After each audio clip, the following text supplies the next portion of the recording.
Yeah, there we go. What's going on, guys? You're checking out all new the RCWR Show. Lee Sanders here. Thank you guys so much. Checking out episode number 592. Yes, episode number 592 coming at you Tuesday night of April the 24th, 2018. Before you guys even ask, yeah, I kind of have an idea on what I'd like to do with episode 600. It's just a matter of seeing if special guests would be available to come on through. I'm thinking maybe I could do something on the final 3 episodes leading up to episode 600. I think that'd be kind of awesome. Yeah.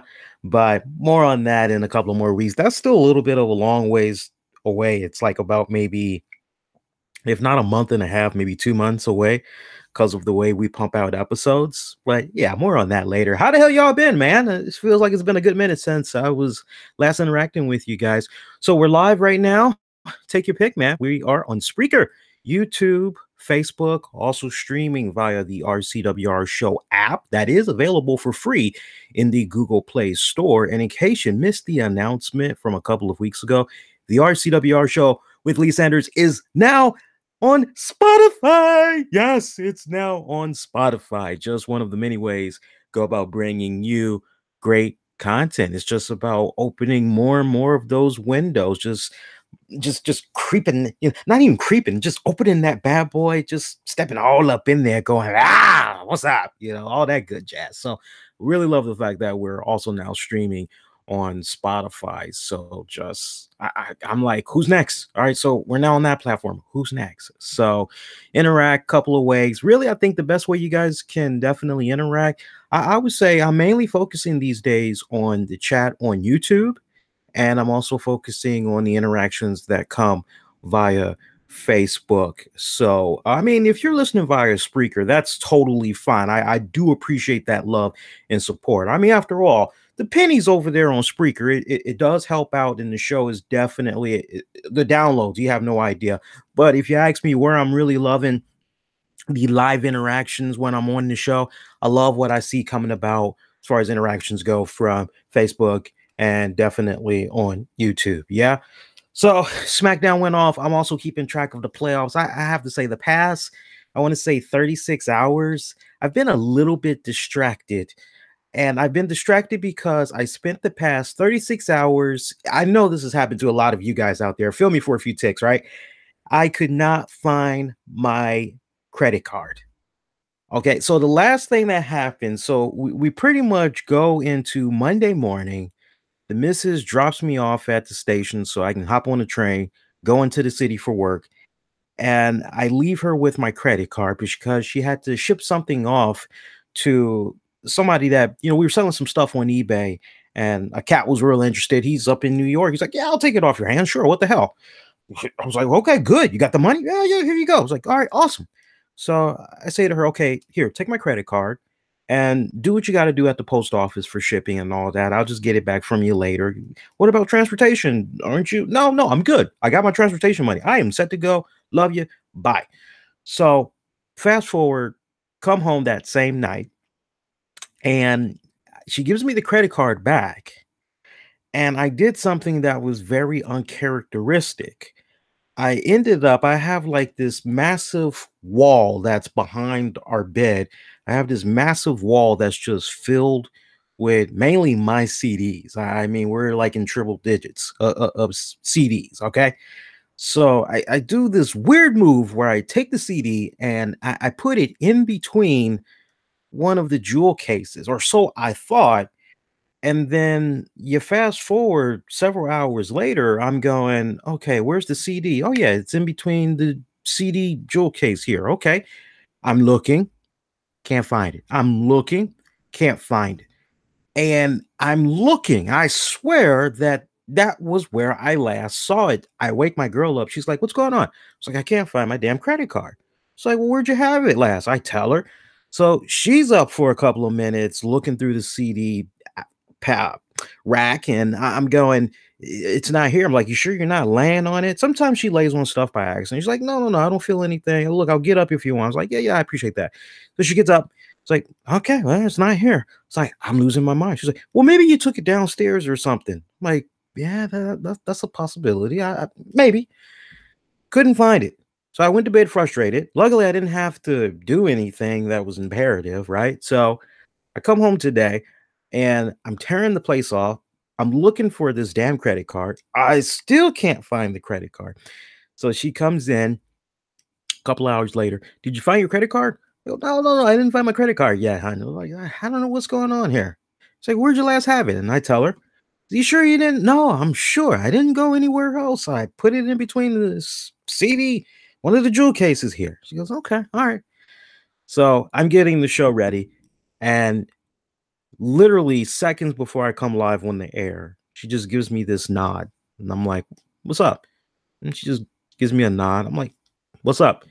She's like, look, babe. I'm like, what? Your card. I'm like, hey. I was like, where was it? She's like, it was in between the CD rack. It's like, but I checked like to infinity and beyond. Where the hell was it? She goes, no, no, no, no, no. She's like, you might have checked, but it was actually in between a Lionel Richie booklet that was inside the booklet. So like it was like in a booklet, in between jewel cases. And the last thing I say to her, I say, well, I'm glad that we were finally able to find it. She goes, oh, no, no, no, no. I found it. I go, you ass. It's like I'm over here for 36 plus hours looking for this damn thing. So much for teamwork. It's like, way to be selfish and take all the fucking credit. You bub, you boob, whatever. Moral of the story: make sure your stuff goes back in your freaking wallet. Saves you so much trouble. I tell you. I mean, I went crazy for no goddamn reason. I'm loving it. I'm loving it, though. So other than that, fun in the Sanders household. Otherwise, I am just flabbergasted right now. You guys have no idea. Over the past couple of weeks, let me tell you something. We have so many advertisers on the RCWR show that we've been able to come into work with these past several weeks. It is not even funny, man. I mean, there are so many advertisers that, we tell them what the show is about, and, we show them the stats, we show them the analytics. They want in. They want in, they want to be promoted by us. And we have so many advertisers right now. A lot of these advertisers, they're going to be working with us under a sponsorship deal for a couple of months. And I put up a community interactive poll, and I like for you guys to take part in it because it's very critical. It has to do with you guys, the listeners, and it definitely has to do with future content coming from yours truly. So you can interact, you can vote on the YouTube channel, youtube.com/the RCWR show. Click on over to the community section tab, and there's a poll up, and I'm asking you guys, okay, I'm thinking about doing another show. What would you all like to see me do? And you have some really nice options that's out there. One of them is, well, if you could regularly just do wrestling with the topics with Tammy, make that a weekly thing for everybody to check out. That would be great. Maybe you can kind of ease the tension of all the advertisers you have to promote by bringing that show to the forefront. And if you guys haven't checked out Wrestling with the Topics yet, we just released it's technically it's 2 episodes, but the way we titled it, we did an episode 0, and then the episode that we just had put out like literally the other day was episode 1. So technically there's 2 episodes out right now. It's available. It's a free for all. Both of those episodes are free for alls. That's on the Patreon page at patreon.com/RCWR show.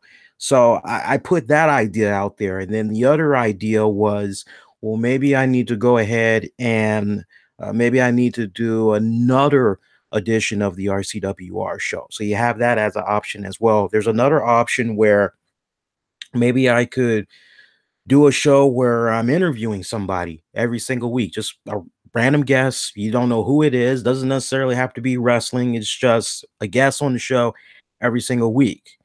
I forgot what the other option is. It wasn't 30 with Lee. For those of you that like the 30 with Lee series, 30 with Lee is going to remain a Patreon exclusive. Unless there's a free for all, like with what's going down with Avengers, I'm pumped for that too. I'm actually going to be seeing Avengers this Thursday night. So I'm going to be among the first batch of people that's going to be able to take the social media, give my thoughts of it. And by the way, you definitely want to stick around later on in the show. And I think for those of you watching the live stream, you guys will get a riot out of it.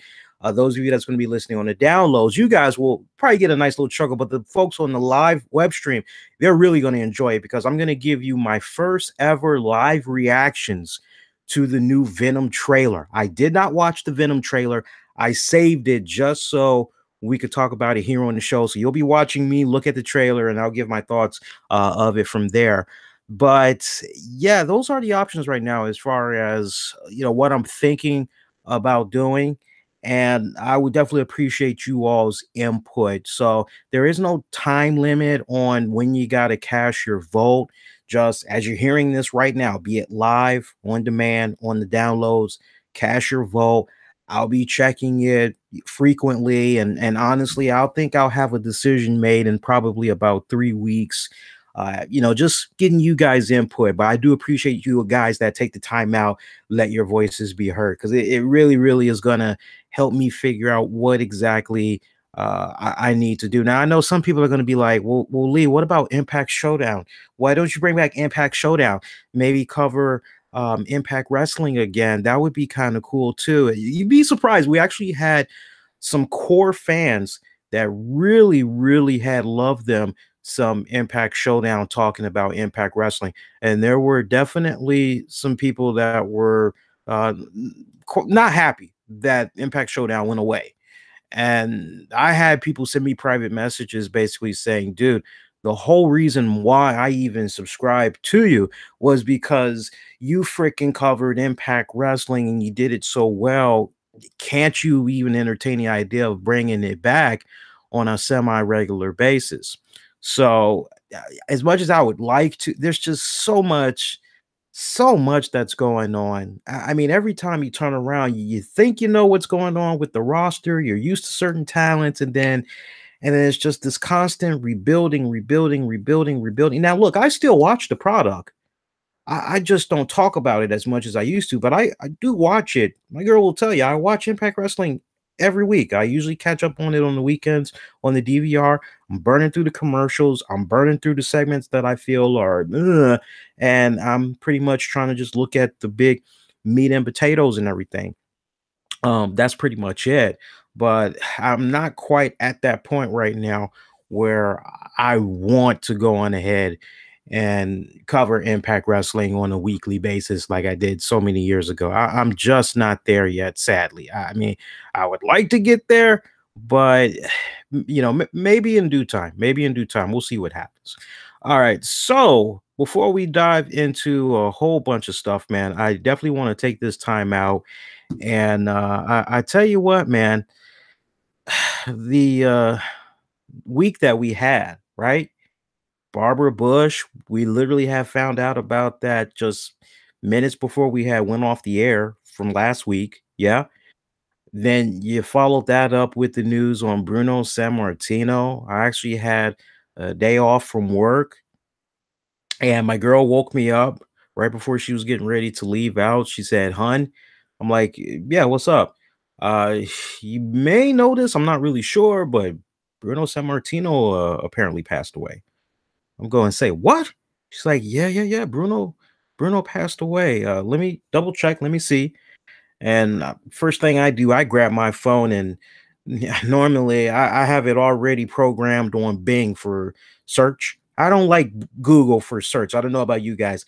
I'm not feeling I'm not feeling Google because Google spies on the stuff that you're searching for. And then if you notice when you go to certain websites, like for example, you could be looking up Batman Beyond the TV series, and then when you go visit a forum or some other stuff, like they basically are taking that information and what you were searching for and try to suggest to you merchandise, miscellaneous stuff tied to that. And you're kind of going, what the hell? Whereas with Bing, you just put your stuff in their respected search. and you get the information that you need. Now, another thing that I like about Bing, that take that Google, I like the fact that with Bing, you can accumulate points just for browsing the web on a daily basis. And if you reach certain tiers, you get like level 1, level 2, level 3 status, and those points accumulate. It adds up. You don't have to do anything funny. Just browse the web like you normally. Who doesn't browse the web on at least a daily or every other day basis, right?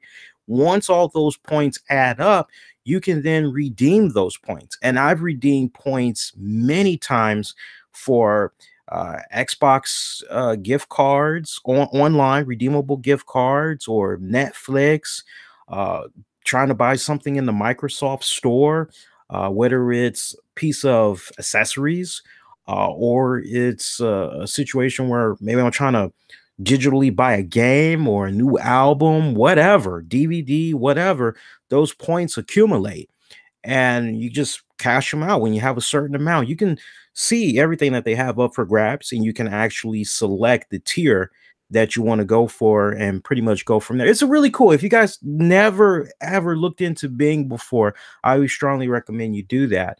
But yeah, for me, I prefer Bing. I prefer doing a Bing search as opposed to doing Google, because Google stuff is just totally annoying. So I put in Bruno Sammartino in the Bing search, and boom, it was confirmed. It was confirmed. I want to say it was maybe WWE. That was the first thing I had saw. I want to say it was that. If not that, maybe it was New York Times or something of that nature.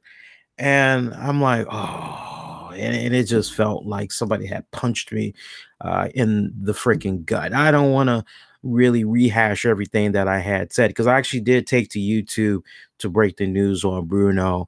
And I appreciate those of you, whether you had checked it out on my channel or you had checked out what I had to say over on the Epic Sports channel, because I even had gave Epic a heads up and told them how I was breaking the news, and you told them feel free to share what I'm saying on my channel, on that respective channel. But I do appreciate everybody that went out of their way, in particular, to offer their thoughts, their condolences, prayers, things of that nature to the surviving family of Bruno Sammartino, friends, colleagues, etc. I actually had reached out shortly after that tribute, breaking the news, if you will, on Bruno. I actually had reached out to Bruno's manager slash friend Sal, and I had reminded him who I was and everything, and he had remembered me, and I offered my condolences, and he said thank you. He's very appreciated, thank you. And I know that there was a viewing this weekend. I wanted to go to that so bad, but it was last minute. There was a lot of things that was going on during the weekend that just would not have made it possible, let alone trying to at last minute get all the money together for the tolls. Y'all know how expensive those tolls can be, unfortunately. So I definitely it's a situation where I wish I could have went to pay my condolences. I really, really wish I could have, but in my own respected way, I did my own quiet tribute to Mr. Sammartino. And I tell you, I agree with some of you veteran wrestling fans that's out there. I had a couple of people send me private emails, a couple of private messages. There were a couple of comments. There were some of you guys that were very vocal about the fact that, hey, here is a slice of professional wrestling history right here. Here is a gateway that goes back to a throwback era in professional wrestling that is no more, when that curtain wasn't peeled all the way back just yet. And you see everything that's happening behind the scenes, and what's on the up and up, what's real, and what is heavily scripted and everything, right? The finishes, the outcomes, everything's predetermined.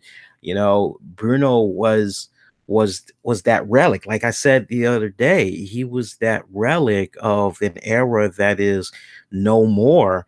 And it's interesting because it's literally like me and with a couple of other friends we're talking about, which is Bruno Sammartino. Mr. Sammartino, there wouldn't have been a superstar Billy Graham. There wouldn't have been the immortal Hulk Hogan. There wouldn't have been Dwayne The Rock Johnson, Stone Cold Steve Austin. You just go on and on and on and on and on.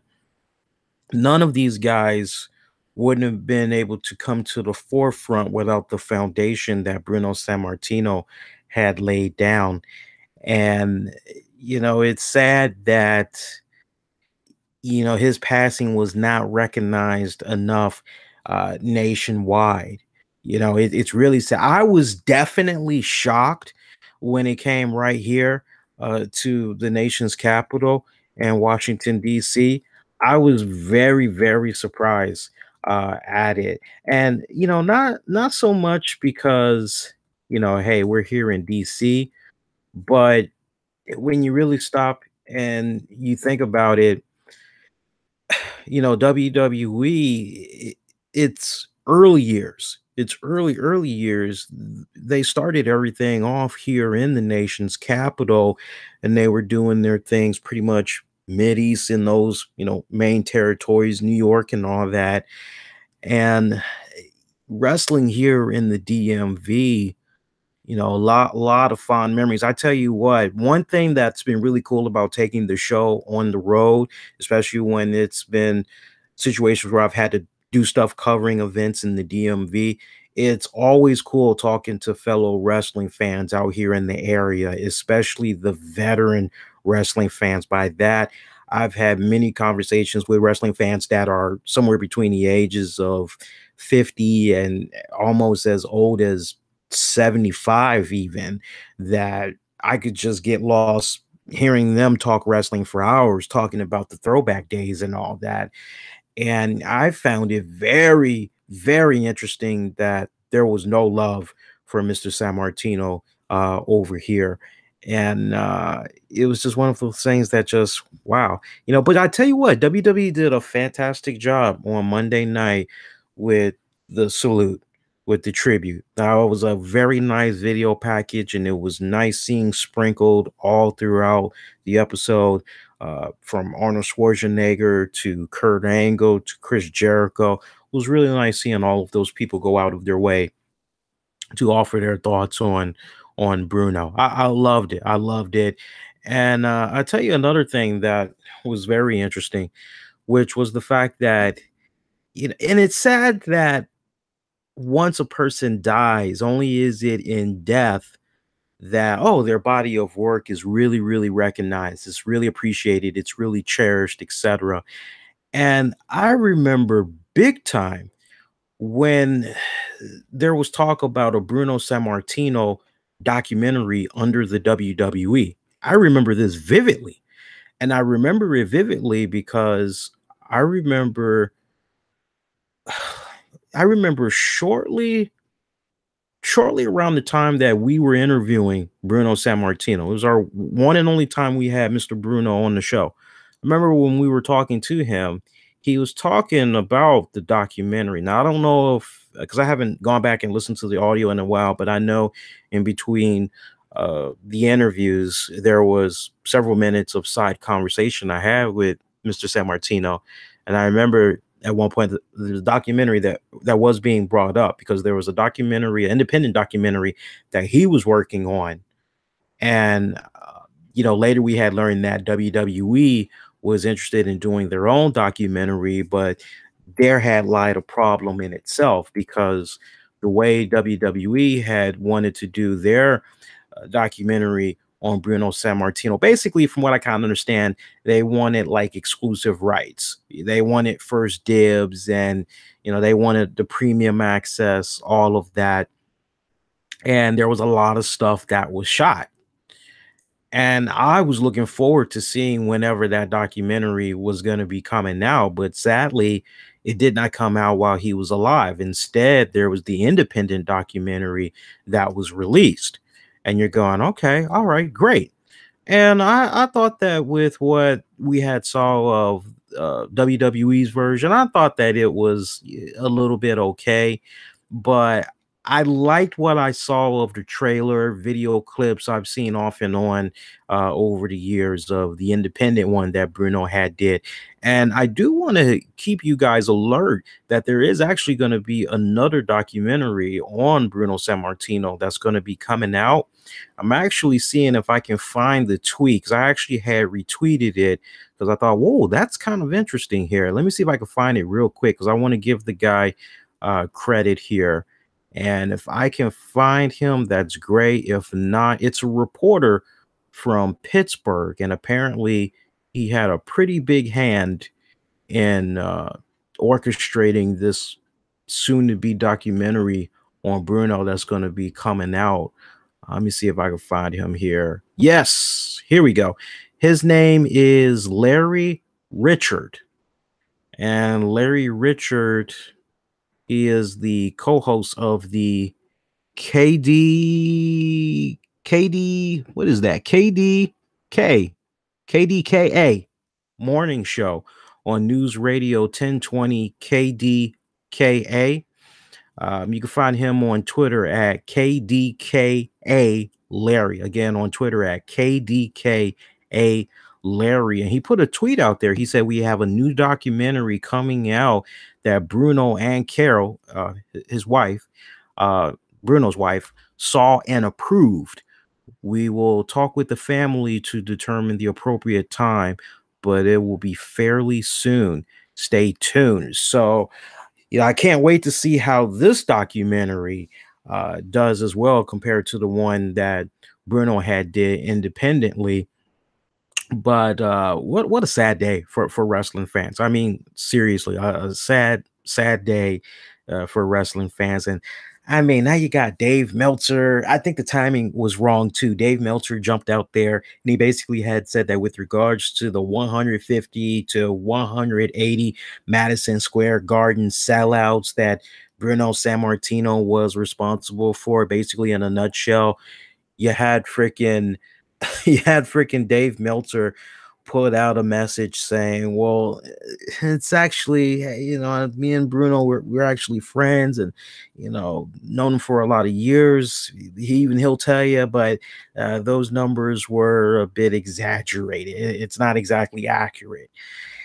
And, for me personally, I don't really care if the numbers are legit or not. I mean, honestly, it probably is flubbed a little bit. Everybody flubs numbers. Everybody flubs numbers. It's just the truth. See, it's one thing if you go, okay, man, I'm like about 2,000 shy from saying I get 100,000 downloads of my podcast monthly. All right, so I got about let me just go ahead. I'm just gonna say 100,000 a month. Okay, you're gonna do a little boosting here, and everybody does it. Everybody. That's just you don't have to feel guilty about it. Everybody does it. It's just when it comes time for you to show them stats, everything needs to be bulletproof. Everything needs to be very transparent. I always say. And I tell you what, I would rather be transparent and just be judged off the body of work I've done up to this point than be in a situation where, oh, wait, I got to show you what? Oh, well, let me get back to you, right? But, I'm sure that the numbers may be flubbed, but damn, Dave. The man just died. Do you really have to jump out there like that? Right? Of all the timings, like, do you have to do it right now? Can't you jump out there a couple of months down the road and go into that? Don't you think that makes a little bit more sense? I mean, seriously, man. It rubbed me the wrong way. It definitely had rubbed me the wrong way. But a lot of love for Mr. Sammartino. A lot of love. I loved it. I enjoyed seeing everybody share their thoughts, share some of their favorite moments. And one thing that was really so freaking cool was the fact that the age range of the people that had appreciated the work of Bruno Sammartino. I can't tell you whether it was comments I was seeing for my thoughts on his passing, or just dropping in on forums, chat rooms, or whatnot. It was awesome seeing people of not just all different races, because after all, that's what Bruno was about. Bruno was like for the people, and I really can't stress that enough. And I think one of the best ways I can really link that to someone of today's standards. How many of you all follow the UFC, or at least follow MMA? So you know about the current UFC champion, Stipe Miocic. And you know, when you hear of his upbringings, you got that latest Modelo commercial that's out. Now, I already knew about his background, and I thought it was a very interesting background. But when you see that Modelo commercial and you learn how he is the son of immigrants, and how basically, you know, he came into, born and raised in this country, and understanding his heritage, understanding where his parents came from, he's trying to be an inspiration to not just his parents, but to his people and everything, and how he does a great job servicing his community as a firefighter and everything. He is really one of those guys. You could almost kind of link him to Bruno, that here's a guy that, yeah, he's kind of just like me. He's like, look at all the adversities that he had to go through in order to get where he is now. And he's still very humble. He still hasn't forgotten his roots. He's still staying true to it. And Mr. Sammartino, just exactly the way as I just described that UFC fighter, UFC champion. Put some respect on that. Stipe Miocic. Same high regard as a lot of people look at him.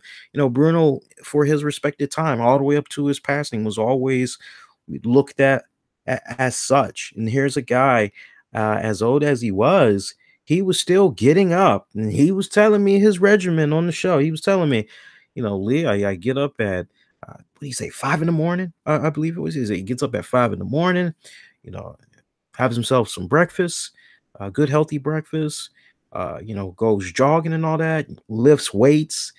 I mean, the guy, I think it was maybe last year and a half ago, yeah, put out a picture.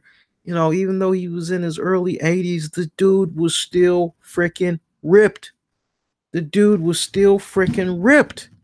I'm going, man, go ahead. If that ain't an inspiration for, hey, I want to do everything in my power to make sure I'm on freaking point. you know, Shoot, let me see what that brother's doing. How's he able to do that? But it was nice seeing people of all ages.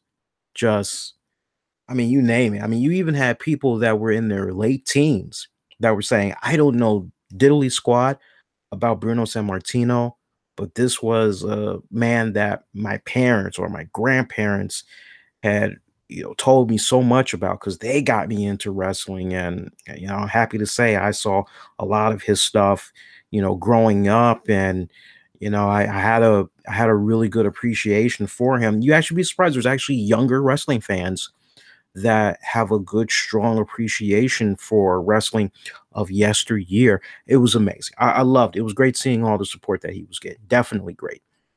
But Mr. Bruno definitely will be missed.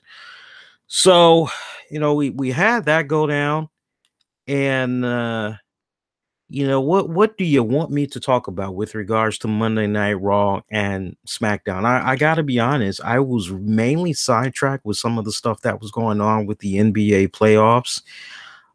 Some of those teams, I'm just going, I mean, Westbrook, for starters, Westbrook putting that bold statement out there talking about I'm gonna shut that shit down. He ain't shut nothing down. I mean, he went out there, got 2 fouls. What was that, in the first quarter? I mean, he had to calm himself down. I mean, he came out of there like a bull out of the gate, just looking to ram the hell out of somebody. He needed to calm down. Russell Westbrook needed to calm down seriously. And to now be in the position that they're in right now, don't look good. it don't look good. I would have to say, so far of the NBA playoffs, what has been happening with freaking the Pelicans, I gotta tell you, That was a shock. I mean, what the Pelicans were able to do. I mean, I didn't write them off or anything like that, but I didn't know they were going to be that damn dominating. I didn't. And for me, I'm just going, damn. We got the Wizards. They're playing tomorrow night. I'm looking forward to that one. That should be a good game. Speaking of games, we've got, win or go home happening right now. I think it's safe to say that Golden State Warriors are going to get the job done. I mean, we'll wait and see, but we've got the San Antonio Spurs. They're taking on the Golden State Warriors right now. Game's just pretty much getting started. I'll keep you guys track on that score throughout the game here, or throughout the night, rather. It's the first quarter. Nobody has even scored yet, believe it or not. Nobody has even scored yet. And I know that the Spurs had won a game the other night, the last time that they had played. I can't recall what the series is right now. I'll actually have to rely on you guys. I'm actually trying to hit info here. Yeah, it's not giving me what the record. Yeah, it's not giving me the record right now. Is it correct me if I'm wrong, guys, those of you that's been keeping track. If Golden State wins tonight, isn't that it for the Spurs? If I'm not mistaken, I think that's it for the Spurs if Golden State wins tonight. As far as the Cavs go, I'm not concerned about the okay. Thanks, Steve. Yeah, this is game 4. Yeah, this is game 4. So yeah, they could get the job done. Actually, you know what? Let me make sure. Let me make sure because I don't want to give the wrong information here. We'll just say San Antonio versus Golden State Warriors here. And let me just type this in real quick here.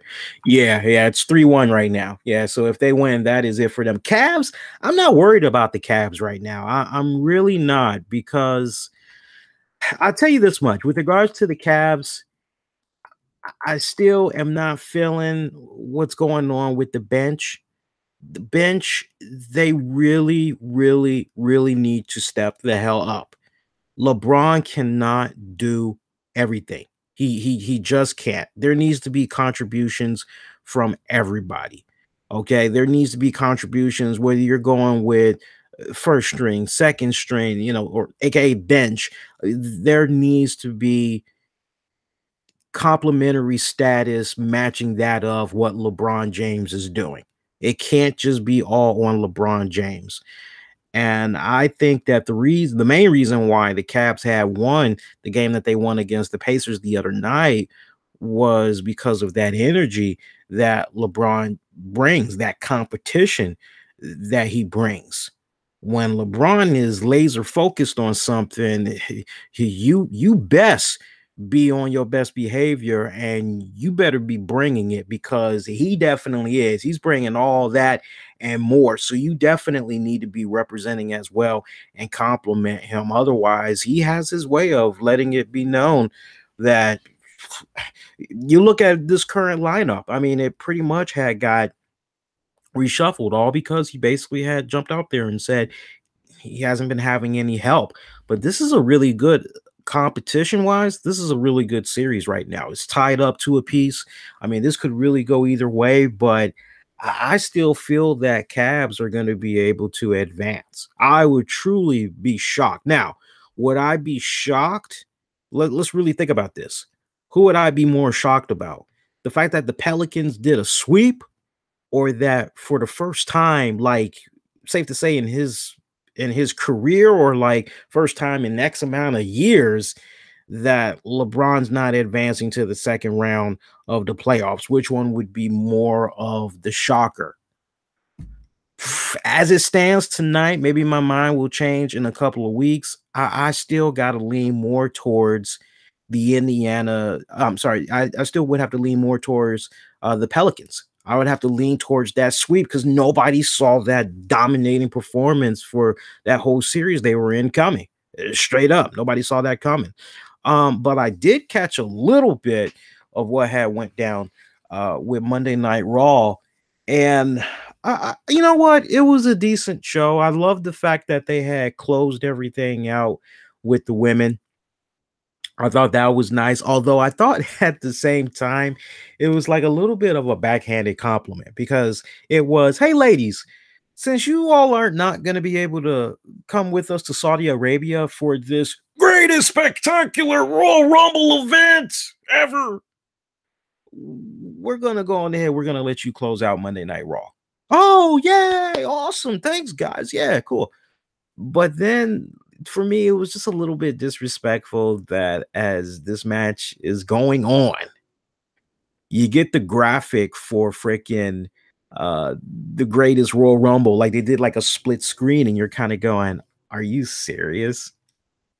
And that just kind of made me go, "Oh, that's because after all, by now, unless you were living under a rock, uh, the women they are not going to be represented at this Rumble event. No women are performing on the card. I mean, it's so what the hell? You don't even have freaking Renee Young in them doing the pre and post show. Byron Saxton, and basically if it's a woman, we don't want them. We need men. So it's very male dominated for this one. And look, I respect the hell out of some of my colleagues that have jumped out there and they have said, "Look, I am not going to watch the greatest Royal Rumble, spectacular, amazing event ever. Not watching it because of these respected reasons, because after all, you look at what's been happening in that country. I mean, hell, that country and other countries, if you're walking down the street holding hands with someone of the same sex, your ass is getting stoned to death. Yeah, it's hardcore like that. It's hardcore like that. Uh, you rape somebody, they chop your manhood off out there. They do all kinds of, I respect the hell out of anybody that decides they want to go in that direction of not watching this event. They have my support 100%. For me, this is no different than basically saying no blacks allowed, no Hispanics allowed. It's no different than that. At the same time, however, I do understand what's going on in that part of the world. I do understand the ideology that came to be in that part of the country. Now, make no mistake about it, folks. Just because I understand doesn't mean I accept it. Because for record, I don't accept it. I don't. And if I was in a position where I could, have a few conversations with a few people, for me, I could be the Geraldo all I want, and I could be asking Triple H, and I could be asking Vince McMahon and Stephanie, what's going on? Why aren't you guys? You know what? Perfect example. I saved this just for you guys. So Triple H actually did give a recent interview, and he basically had got some softball questions about this. So first part of this was about WWE bringing no women to Saudi Arabia. And his comments were, and I quote, "I understand that people are questioning it, but you have to understand that every culture is different. And just because you don't agree with a certain aspect of it doesn't mean it's not a relevant culture. You can't dictate to a country or a religion about how they handle things. But having said that, WWE is at the forefront of a women's evolution in the world, and what you can't do is affect change anywhere by staying away from it." Now, he'll follow up later on saying, "Right now, women are not competing in the event. We have had discussions about that, and we believe and hope that in the next few years they will be. That is a significant cultural shift in Saudi Arabia. The country is in the middle of a shift. Yes, the country is in the middle of a shift and how it is dealing with that. The position is changing and rights are changing, as are the way women are handled and treated in society. We think that a great thing. We think that's a great thing, and we're excited to be at the forefront of that change." So, yes, without a doubt, That change is gonna happen, eventually. It is gonna happen eventually. I do believe in my heart of hearts that, in just a couple of years, I would say in under 3 years, I do feel in my heart of hearts that eventually WWE will work out some type of an agreement and women will be able to perform at the event. That will happen. I'm going with under 3 years tops that it will happen. I think this is a situation right here where once Saudi Arabia sees, my God, we are making so much money right now. We are making so much money doing business with the WWE. I mean, look at everything that's coming in here. Wow. Like, yeah, I mean, man, if we can increase the money even more by letting the women perform, man, it's like a little bit of something for everybody. Like, yeah, you know what? Yeah, let's go ahead. Let's have some of these women perform, but maybe we can kind of have a say in what women we want to perform out here, right? That they could very well say that. They could very well be like, give us Charlotte, give us Oscar, they could very well say that. They could also put some type of a stipulation out there where they say, hey, do you have anybody that's from these regions? Nothing would get the fans more worked up and really excited than someone that's from these parts as well. Can you toss us a bone? I could definitely see something like that happening in a couple of years. I do believe Paul Levesque when he says what he says in this interview. I do believe that the change will come, and I'm looking at it from a grander picture on a grander scale, which is basically, okay, hey, look, we are guests. No different. It's okay. We are guests that are coming to someone else's home. They have certain rules, right?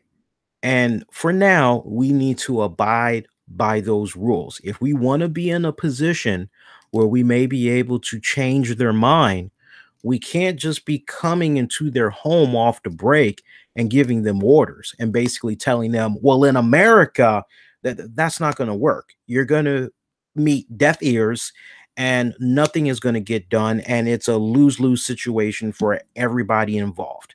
That's the honest truth. Whether you all like it or not, business wise, those are the facts. Saudi Arabia is going to make a lot of money off of this event. You can best believe that, especially at the prices that are going for these tickets. I don't know if you guys had looked that up, but like basically the prime minister and crew, they've got like these $80 VIP seats, and those are like exclusive to family members, basically members of the government. If I had understood it, maybe like husband, wife, like part of the government, basically guests of the ruler, the president, of the country or whatever. So you're kind of going, that's, and then the prices, the general admission prices, it's like dirt freaking cheap. And I know a lot of people are pretty like upset at that. But unless you have a really good understanding on how different currencies operate, I mean, for me, I'm not really tripping over it because you know what it reminds me of? How many of you guys are aware of that humongous? Now, people that's listening to this audio wise are going to be listening to this on demand. You guys aren't going to be able to see what I'm doing, but I'm basically stacking up two 16.9 fluid ounces of Dasani waters together. And the people that are watching the web stream, they're actually able to see this.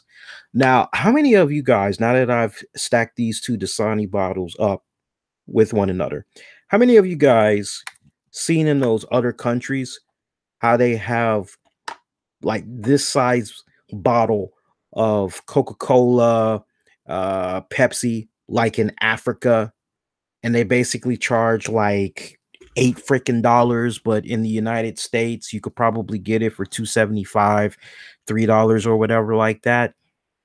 It's all about the different currency, how the economy is operating.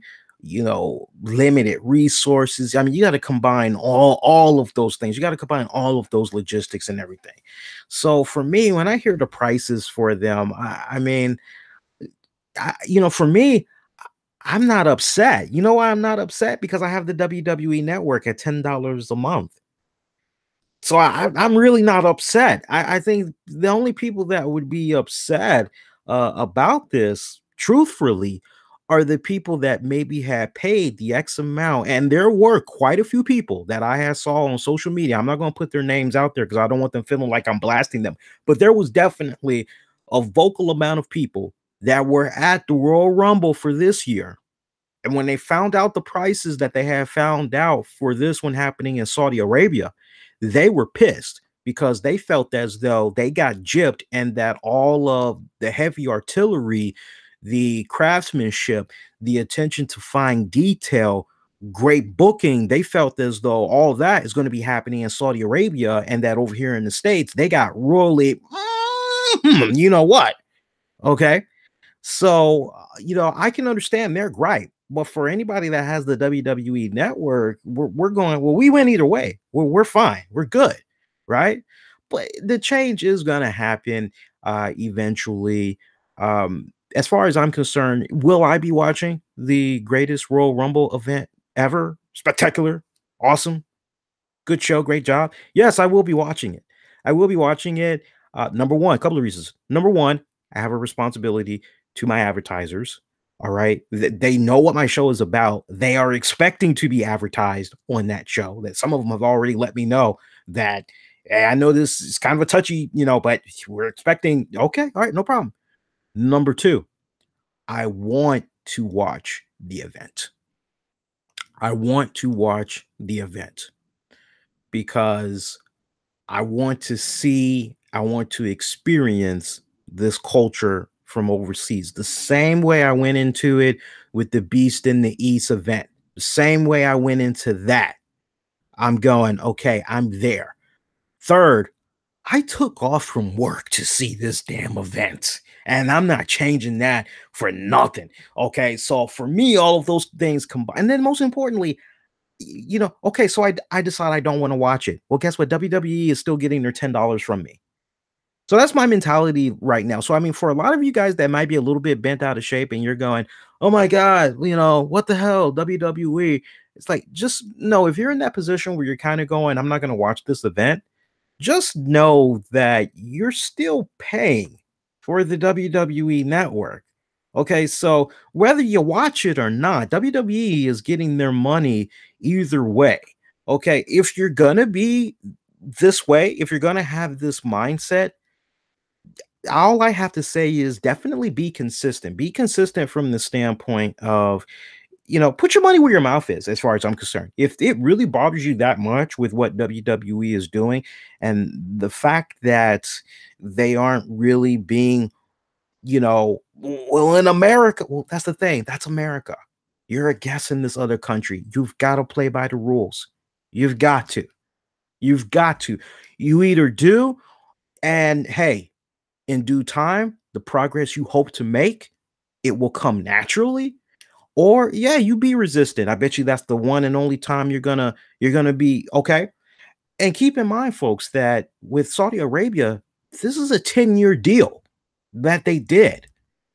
So yeah, trust me, the women are gonna be wrestling out there under 3 years tops. Mark my words, under 3 years tops, it's gonna be happening.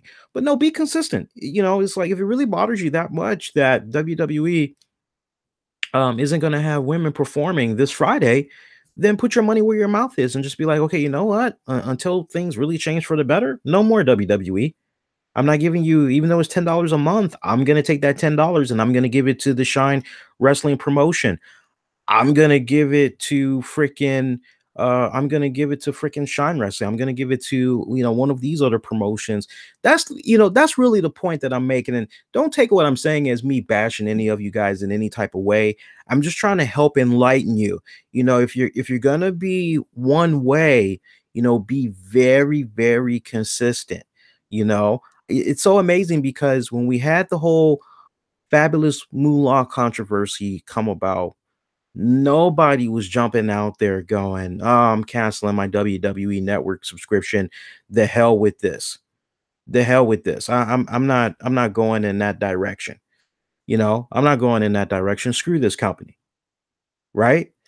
You know, you had that controversy go down. You had the controversy that came about with the Hulkster. I didn't see droves of people that were going, "Oh my God, boycott the WWE Network. Come on, sign a petition. We're so done with." I didn't see any of that going on. I respect anybody that decides, you know what, I've just had enough. I don't like what's going on. Now, look, you're talking to somebody, and my best friend, Ebony, who I love tremendously, she will tell you, I love her like a sister. She will tell you because I've told the story many times how I would help her get her, video package and all that together to try to send off to WWE and everything. She will tell you, I have been an advocate and a huge fan of women's wrestling for many, many, many years. Many years, right down to the point. I mean, I was one of the first to jump out there and be like, why can't a woman be a world heavyweight champion, in the sport of professional wrestling? Why does she have to have a women's title? Why can't she compete like the men? Why can't she go after the title that the men are holding as well? And I tell you, when China came along, we both were just fuck yeah. We were inspired. We were like, oh, that's kick ass. That's so radical. That's so freaking cool. Love that. And then to see other wrestling promotions come about, like women's extreme wrestling, for one, to see promotions like them come along and then eventually shimmer, shine, to see all of them put the spotlight on great women's wrestling and not just have it be a situation where, oh, yeah, these women, they're great for, they're great for freaking looks. They're great eye candy. They can't wrestle worth a damn. Well, here with all of these women, and all of these promotions, they're going out there, and I mean, let's not make no mistakes about it. WWE, it took them a long time, but they're just now catching up to the WEWs, to the Glows, to the Shines, the Shimmer, the WSUs. They're just now catching up to what these promotions were already doing. Now, I think if you're a WWE fan, yeah, it is revolutionary within the WWE realm. What's going on with their respective women's revolution? Yeah, yeah, because they're taking a turn for the better in their organization, respectfully, and how they're handling women. Yeah, it's a beautiful thing, but make no mistake about it. And this is where the lines kind of blur a little bit because sometimes the way it comes off as if, WWE is the one, is the godfather of, and to a degree, yes, but nobody has forgotten how for many years upon years, the women in WWE were just looked at as either valets, a helpless dame in distress that needed to be rescued by somebody, or bra and panties match, or a mud match, a mud fight pool match, or whatever. That's how they were looked at for a lot of those years. Sad but true. So, for me, I've always been an advocate of women's wrestling. I've always been an advocate of women being treated as equally as the men. And I do feel in my heart of hearts that with what's going on in Saudi Arabia, it's a 10-year deal, folks. I strongly believe that, if not maybe as early as next year, for sure, year three. I would be shocked if it was a case where year 4, 5, we're still here and the women have not. I would really, really be shocked. I mean, that's the beautiful thing. When you expand your horizons and you really pay attention to what's happening in the world around you, not just locally, not just in the United States, but when you pay attention to what's happening outside of North America and you see what's going on in other countries, you're going, wow, some type of progress is being made. Perfect example, and we'll move on. I was reading an article literally last week because I just love doing that. In between my commute to and from work, I'm always brushing up on world news, things of that nature. And there was this really cool thing. I forgot which country that it's in. I want to say maybe India. Don't quote me on that. Don't quote me on that. I want to say maybe it was some part in India. Um, there was this woman, Ethiopian woman or what have you. She was walking down the street, and this guy just came up from behind her and was sexually harassing her, groping her, all of that stuff. Now, there used to be a time and a place where, in these respective parts of the region, stuff like this had went down.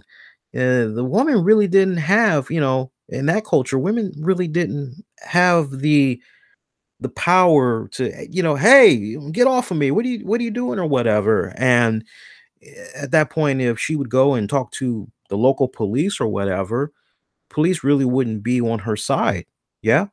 But society has changed so much. I literally read this article the other day. You had this woman that was just walking down the street, and it was actually captured on footage. She was minding her own business and just walking down the street. Guy walked up from behind her, talking to her, groping her, and she started hitting on him. And then he couldn't take no from for an answer. So the next thing you know, she just starts wailing on him with her purse and then with her hands, and she's yelling and she's telling people what this guy had did. And you had some good Samaritans that had came to the scene. And they pretty much, I mean, she did most of the work. I would have to say she was a little petite little thing.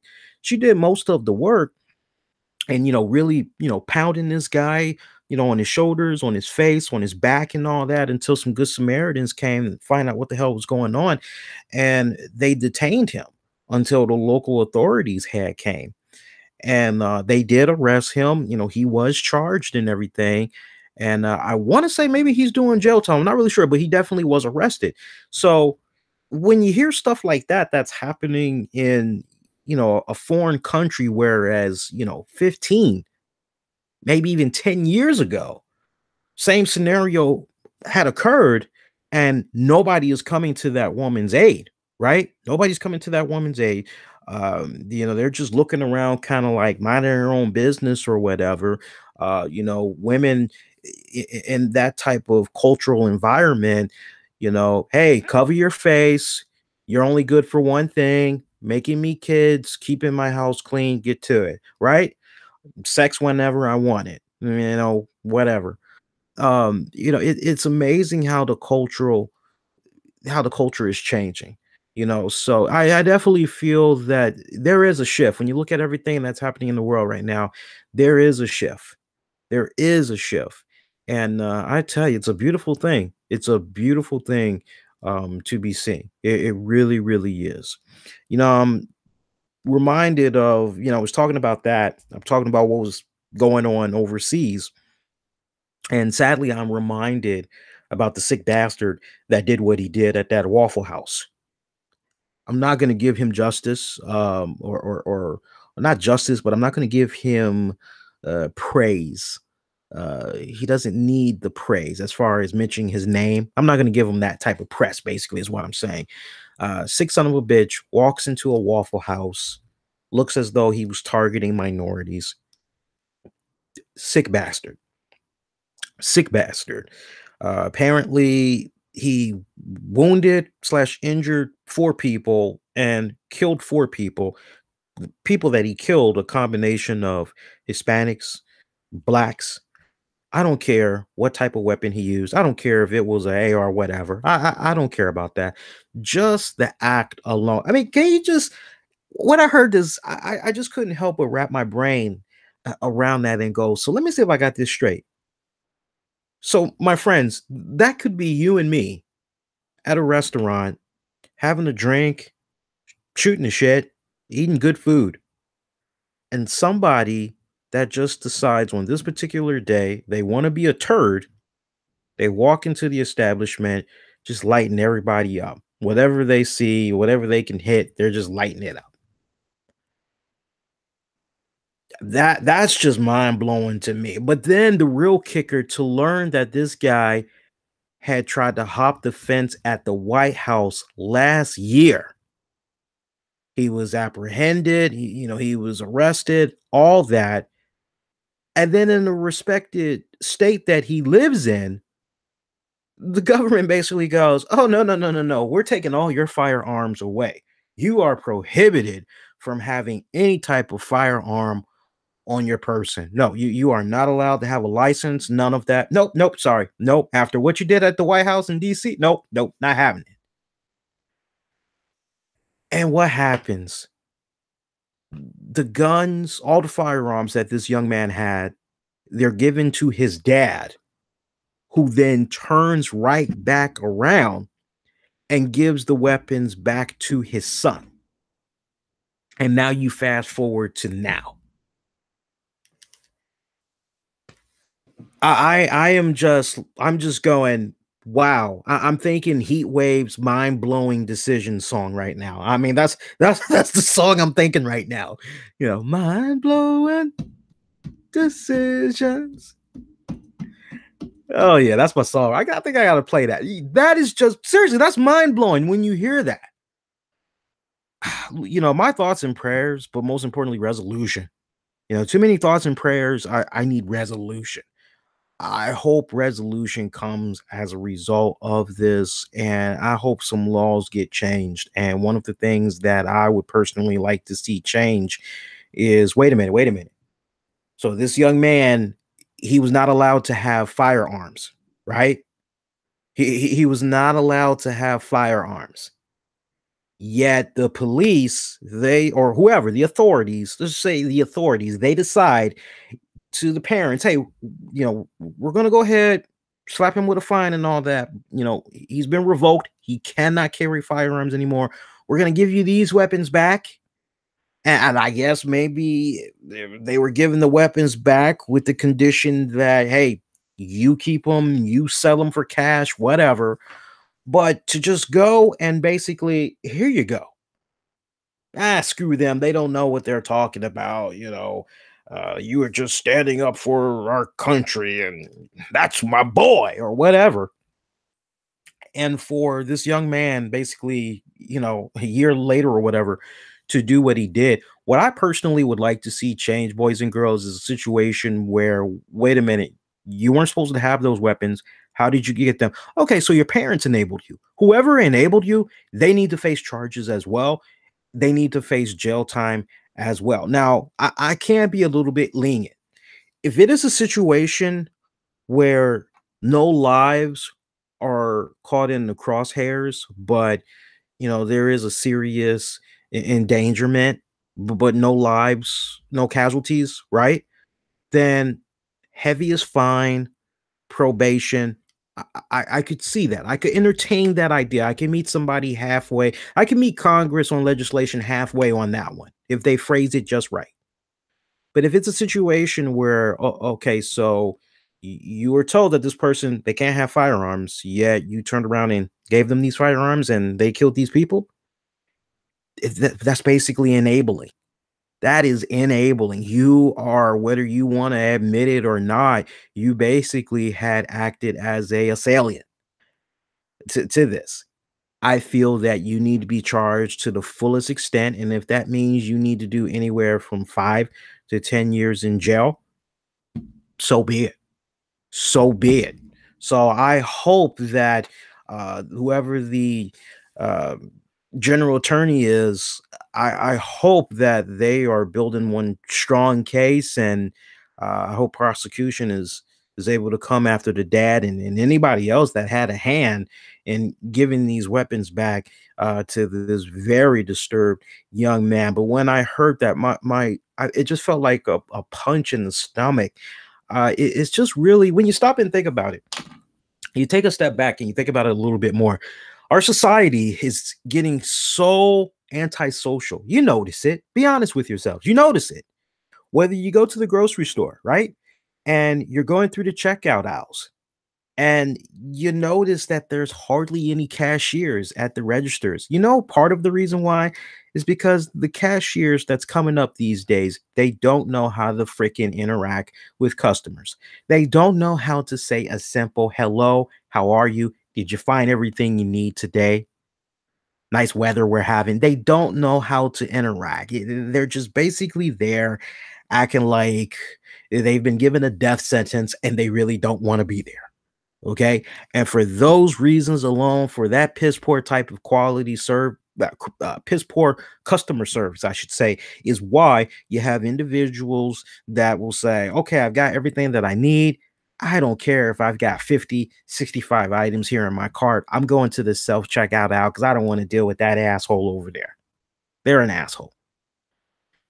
When was the last time you guys went to a Burger King or a McDonald's? Did you guys know you don't even have to talk to the cashier now to place your order? You can just pretty much go up to a touch screen and just go boom, boom, boom, boom, boom, boom, boom, pay your stuff, and then go sit, whatever.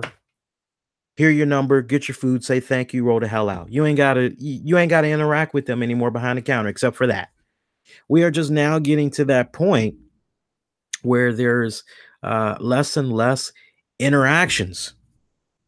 And I tell you, it's sad. It's quite sad when you really stop and think about it. One of the last few places I think in the world, especially in North America alone, is where you can sit down and maybe make a new friend in the process, mingle with other people. It's places like a Waffle House. It's places like a IHOP, like a Denny's, things of that nature. And when you see incidents like what I just described, you mark my words. I'm jumping out there. You mark my words. This is the first of many shootings that's going to be happening. Uh, I feel in weeks to months to years to come. I feel in my heart of hearts that what we all had experienced as a nation with what had came about at this Waffle House, I have a strong instinct that there's going to be some sick bastard that's out there that's going to look at this. Nasty Nate in the chat, welcome. You're new to the show. My name's Lee Sanders. This is the RCWR Show. We've been covering the latest in wrestling, entertainment, trending topics, and beyond since 2011. We don't talk about 205 live here because I'm on the air when 205 is live. If you're looking for just straight up pure wrestling chat, you might want to go check out another show, my friend. But if you like a show that talks a little bit about everything and has you walking away feeling a little bit more enlightened, then you're in the right place, my friend, and welcome. But you mark my words, we're going to have a sick bastard that is going to look at what this creep did at this Waffle House. And that's how it begins. That's the domino effect. You have these people that become copycats. You mark my words. I don't like saying that. And I pray to God I'm wrong, but I'm usually right with my gut instincts. And my gut instincts are telling me that this isn't going to be the last time we're going to be seeing something like this coming about. And what's really, really sad when you stop and think about it, it's just going to make our society even more and more antisocial. Like I said, we're antisocial at establishments like stores. We're antisocial as it is when it comes to certain restaurants. It's sad. I mean, hell, you try to go to a zoo now and they're now checking you. They're checking your person. They're checking your guns. They're checking all of that stuff. They're checking for guns, rather, I should say. They're checking your persons now. It's ridiculous if you really stop and think about it. It's really freaking ridiculous. Wrestling wise, there's really nothing that jumps out at me. I'm pumped for the Greatest Royal Rumble event, although I want to comment on a couple of things that kind of jumped out at me this week. One of those things being, I actually enjoyed the team up of Braun Strowman and Bobby Lashley.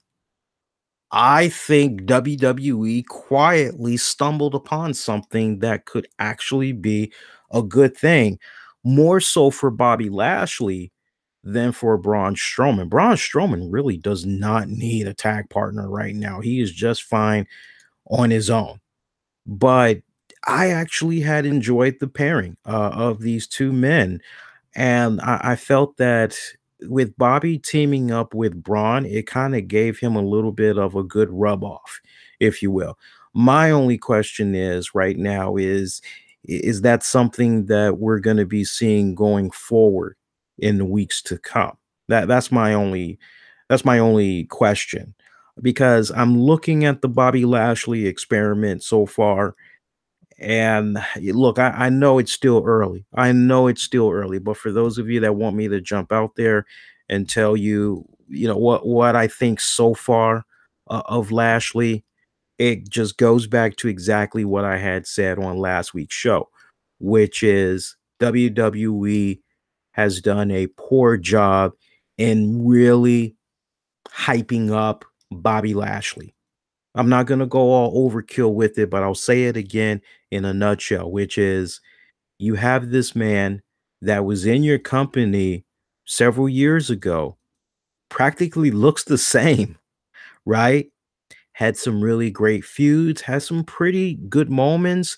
Hell, the WrestleMania moment alone, where it was the battle of the billionaires, okay? Where it was the battle of the billionaires. If there was ever a time to do some type of a connection to Donald Trump, love him or hate the man, if there was ever a time to, how WWE likes to rub it in the viewer's face at times, how, yeah, The Rock, yeah, he was here, he started off here, that's our boy, that's our greatest accomplishment, The Rock. Hey, if there was ever a time for WWE to go in that same direction, I mean, you'd be kind of like, what the hell, right? You'd be kind of like, what the hell? And it's a no-brainer. That's the part that's really the kicker. It's a no-brainer that the way Lashley should be booked right now, you should be following up on the moderate success that he's had as an MMA fighter. You definitely should be following up on all of the accomplishments he made in the WWE the first go around. Why are we acting like he's almost some kind of a new guy? It almost kind of goes back to, now this I did not say last week, but I have been saying it off and on the past couple of months, which is when you have these people return to the company, on top of everything that I had suggested, depending on the caliber of that talent, it would not hurt to put some type of a special together to basically, how can I say, reintroduce them to the WWE universe. And that was kind of one of the things I had liked about the Stone Cold podcast before it got pulled. I like the fact that the Stone Cold podcast, Stone Cold would, at, I don't know, maybe the word of higher ups in the WWE, maybe by Vince or whoever, hey, look, this is who we want to come on the show. And I like the fact that, you had the Dean Ambroses, you had the Canes, you had the Big Shows, you had the Page, you had the Brock Lesnar's. If there was ever a good situation to occur where you could interview somebody, especially somebody that's returning to the company, I thought Austin had the great vehicle for that. Now, maybe you can kind of do a little something like that with Bruce Pritchard, or if maybe you can make some arrangement with Chris Jericho on the network, maybe you could do something like that. That'd be kind of cool as well. But I would really like to see WWE try to commit more to properly telling the stories of some of these individuals that's returning to the company. So, it wouldn't be that hard. It just wouldn't be. At least you have the option of trying to learn a little bit more about these men and women that you're seeing before your eyes. I just think it would help out on so many levels. Do I think Bobby Lashley needs to go heel? That's like asking me, you know, uh, plain M&Ms or M&Ms with peanuts. It's M&Ms as far as I'm concerned. So with regards to Bobby Lashley going the heel route, I don't think it's even a question about heel or babyface, because you're still gonna ultimately have the same situation. Okay, it don't mean nothing. Okay, he could go heel. He could grow his hair out. He could grow a beard. He could come out shucking and jiving. It don't mean a goddamn thing if there isn't any type of substance and creativity and properly booking the man. That's what it really comes down to. And just what I've been seeing so far up until he got paired up with Braun. I want to see more of him and Braun. I really think WWE is on to something right there with regards to him teaming up with Braun. I think something can naturally come out of that, right down to the point that could be eventually a good feud between the two men. I personally feel. See, there wasn't really anything there with that Roman Reigns Brock Lesnar spot, was there? Not really. Yeah. Hilarious.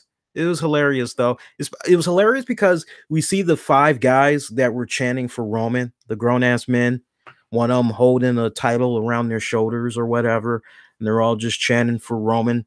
I like that little spot. That was a little bit funny. I'm trying to think. Was there anything else noteworthy from Raw, guys? That and I do mean noteworthy. I don't want to hear about no Kurt Hawkins. I'm just trying to figure out if there was anything else, because, like I said, I was watching the NBA playoffs here, and right now we've got the San Antonio Spurs. They're trailing. Golden State's beating them right now. 30. What's that? 35? Yeah, that's 35-26. You got about 5 minutes left to go in the second quarter. Though the women's match, yeah, we talked about the women's match already. Who was the showcase in that one? You had Nia Jax. Who else was in there?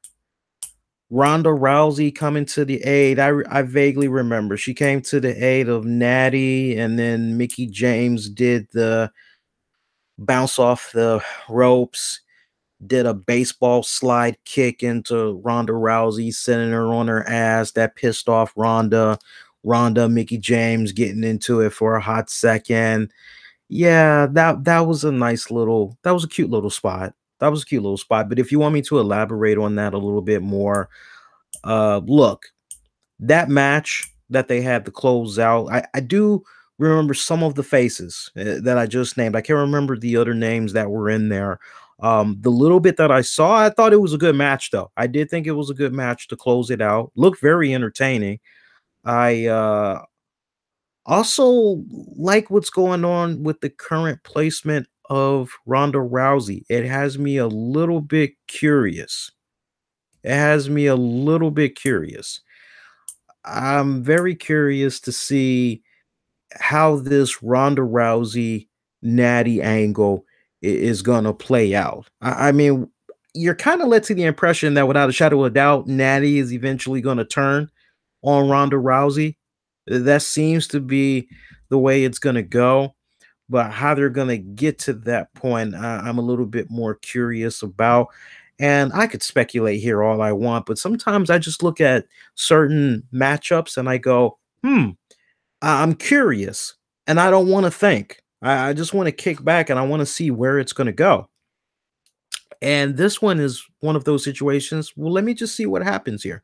I like the fact that they keep intersecting with each other. They keep bumping into each other like that. So I'm curious to see how that's going to come about. Boy, I tell you, if the times were different in Saudi Arabia, man, that would be pretty damn badass if it was a situation where Ronda Rousey got to perform in Saudi Arabia. That would really, really, really be awesome. I see something about Amber Moon ain't ready for prime time. I've been saying it for years, and you're talking to somebody that has friends that's involved in the wrestling business.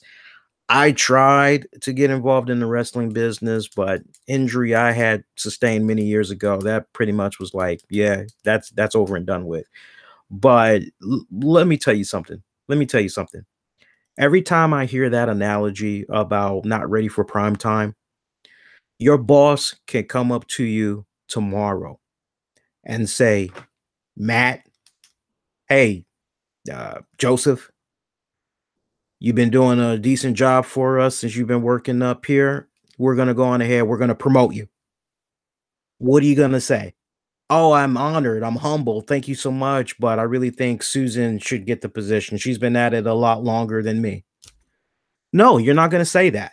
You are going to say, well, my God, thank you so much. I really appreciate the opportunity. You have no idea how much this means to me. You have no idea how much this means for my family. I really appreciate this. I promise I won't let you down. I'll do everything I possibly can to not disappoint.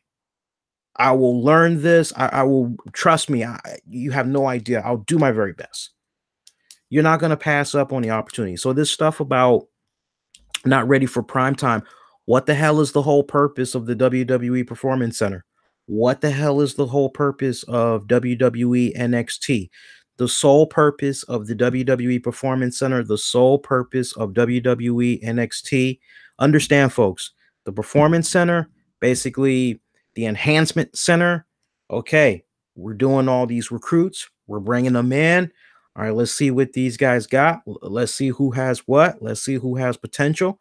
Okay, yeah, these cats, they kind of got a little bit of potential. All right, we might be able to elevate them to the NXT roster. Let's see if we can get them there. All right, let's see how they do on the NXT roster. Let's see if there's something there. Let's see if they can figure it out. You know, now that we're going to give them access to more tools, let's see if they can string it all together. And if they can string it all together, then that's great.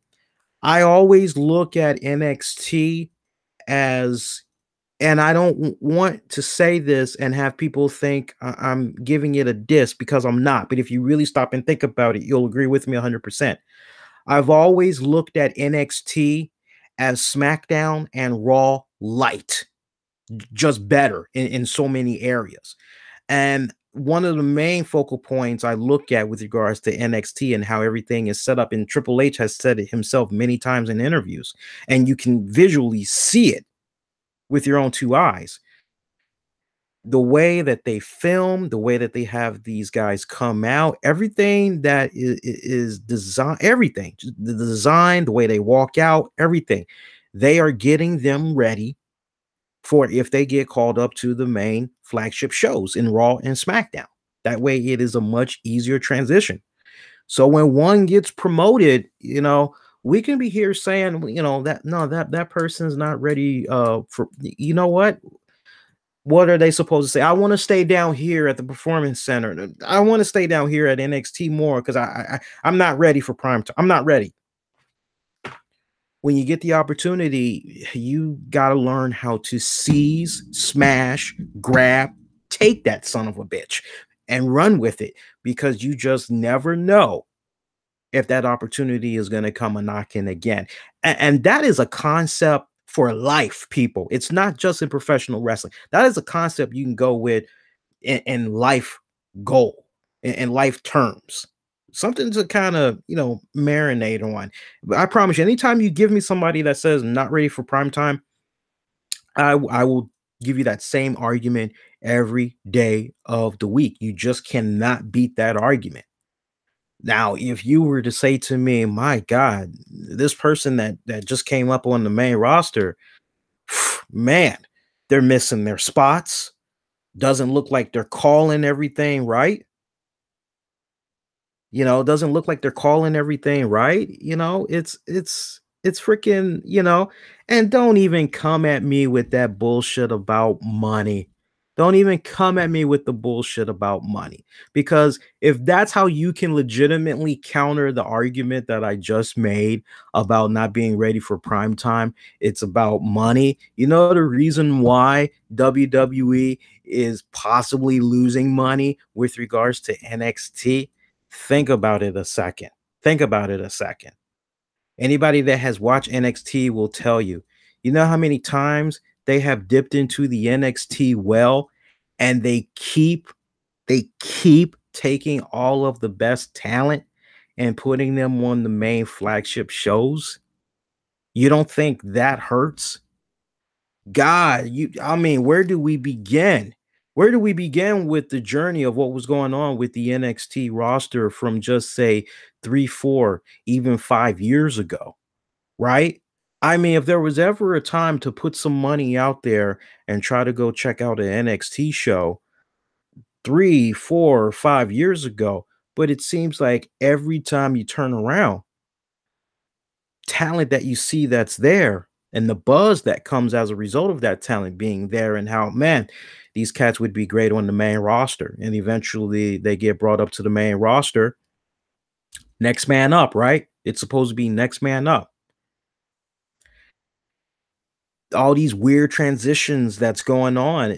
I mean, don't get me wrong. Don't get me wrong. With what recently had came about with NXT, the recent call ups to the main roster, it's literally okay, next man up. And with what NXT is doing right now, with the Undisputed Era, with what they're doing in Aleister Black, Velveteen Dream, oh my God, Lars Sullivan, they're doing a lot of good things that's down there in NXT right now. Shayna Baszler, there's a lot of good things. Just when you think that NXT creatively, as far as the roster pool goes, just when you think they are okay, NXT's crap now.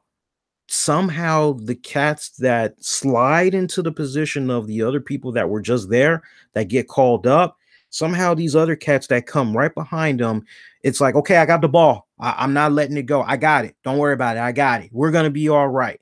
Almost kind of reminds me of the Attitude Era, man. Those times when Stone Cold or Triple H got injured or whatever. You know what? Let's do this because I am so sick and tired of all of this. Boom. And then another thing I want to do. Sorry about that, guys. I'm just like looking through some stuff here. Hang on a second, guys. And then boom. And let me see here.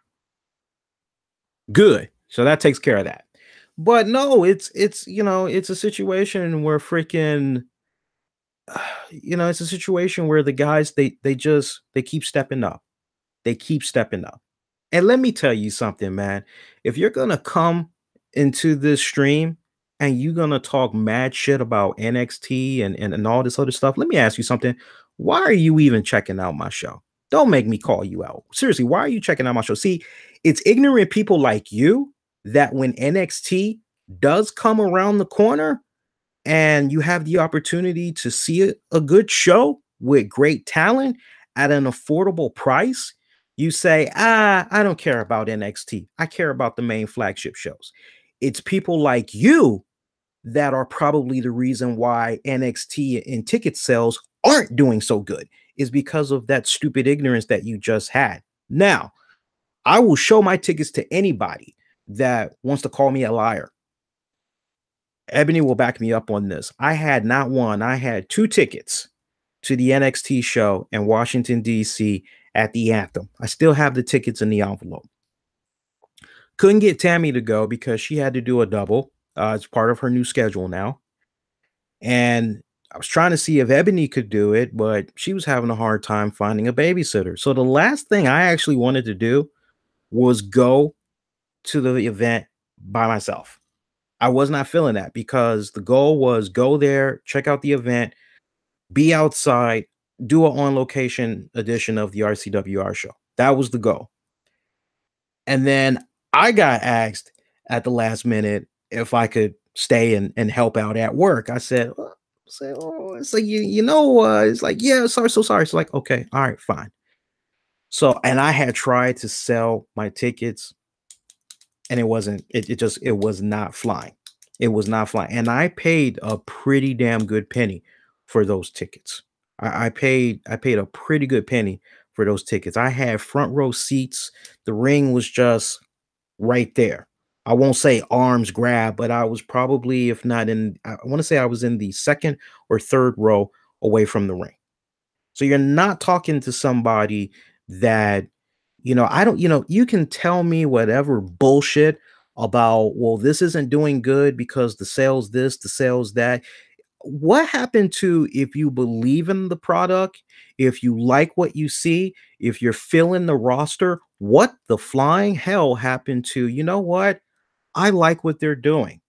I want to represent them. When they bring that event around to my city, I want to do everything in my power to make the investment and check them out. I don't care about the numbers. You can tell me whatever. I know what I like, and that's what I like. I want to represent. Seriously, you are in the wrong place if all you're gonna do is come on here and you're just gonna be bashing because it's kind of like, okay, you're coming off anti WWE.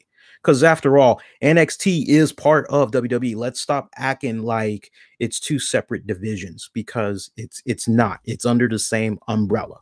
Okay. So somehow, when it's all said and done, these guys are getting their money either way. Seriously, they're getting their money either way.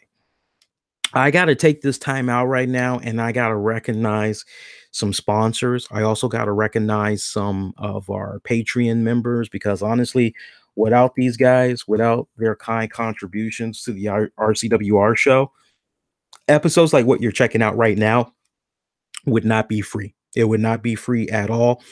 um we'd be charging that's the honest truth. And I tell you what, it's a blessing. It's really, you have no idea, it's a really good blessing to be working with some of these advertisers, sponsors. It's also awesome that we have some of these good kind Patreon members, so I definitely want to take the time out and give them uh proper acknowledgement. So what I'll do right now, I'll just go off of some of the sponsors for tonight's episode, and then later on what I'll do is I'll go into Patreon shout outs. I think that's more than fair. All right, so first things first, I want to go ahead and I want to recognize our sponsors. Are you guys experiencing any type of lag at your end with the stream? Hopefully everything is still coming in okay, because I'm seeing something kind of weird here at my end. So let me know if you guys are okay. I'm just going to pause for a few seconds here. Okay. Let me actually pause that. I got too many windows open, guys. So if you're noticing any type of lags, let me know. I might have to close some more windows here. Actually, you know what? Let me go ahead and do that. Let me close a couple of more windows and we should be okay because I had a little bit of lag that was going on. Okay, we're good. All right, so I want to recognize some of our sponsors. So you guys got to bear with me. You guys that's going to be listening to this on the downloads, this part of the show, you're probably going to be hearing some audio spots right now. So there will be a pause as our live listeners, they'll pretty much hear me run down the list. So let me pause for about 5 seconds. All right. And tonight's edition of the RCWR show is brought to you by Disseco Solutions. Disseco Solutions offering the best dissection kit for grades 9 through 12 grade students. Also available for teachers. Non-rust stainless steel dissecting tools for all your instructional and training purposes.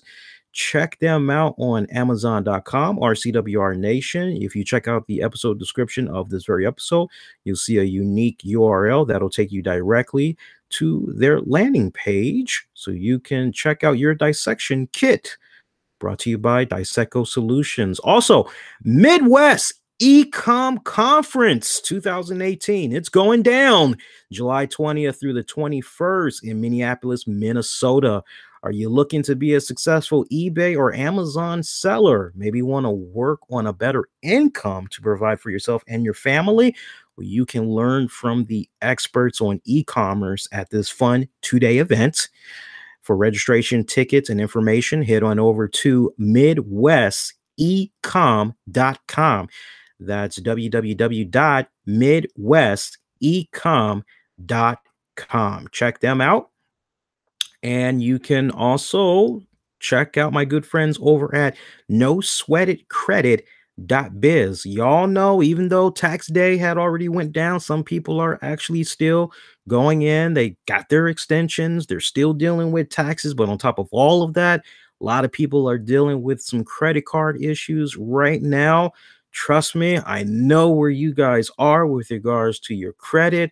My good friends at NoSweatItCredit.biz, they can help you guys out tremendously if you are struggling to keep that credit score up and looking oh so fine so you can get yourself that mortgage, that new home, uh, car finance, all that good stuff. What they're willing to do to bring your credit card status up to par, they can delete up to 5 negative items on your credit report in as little as 5 business days.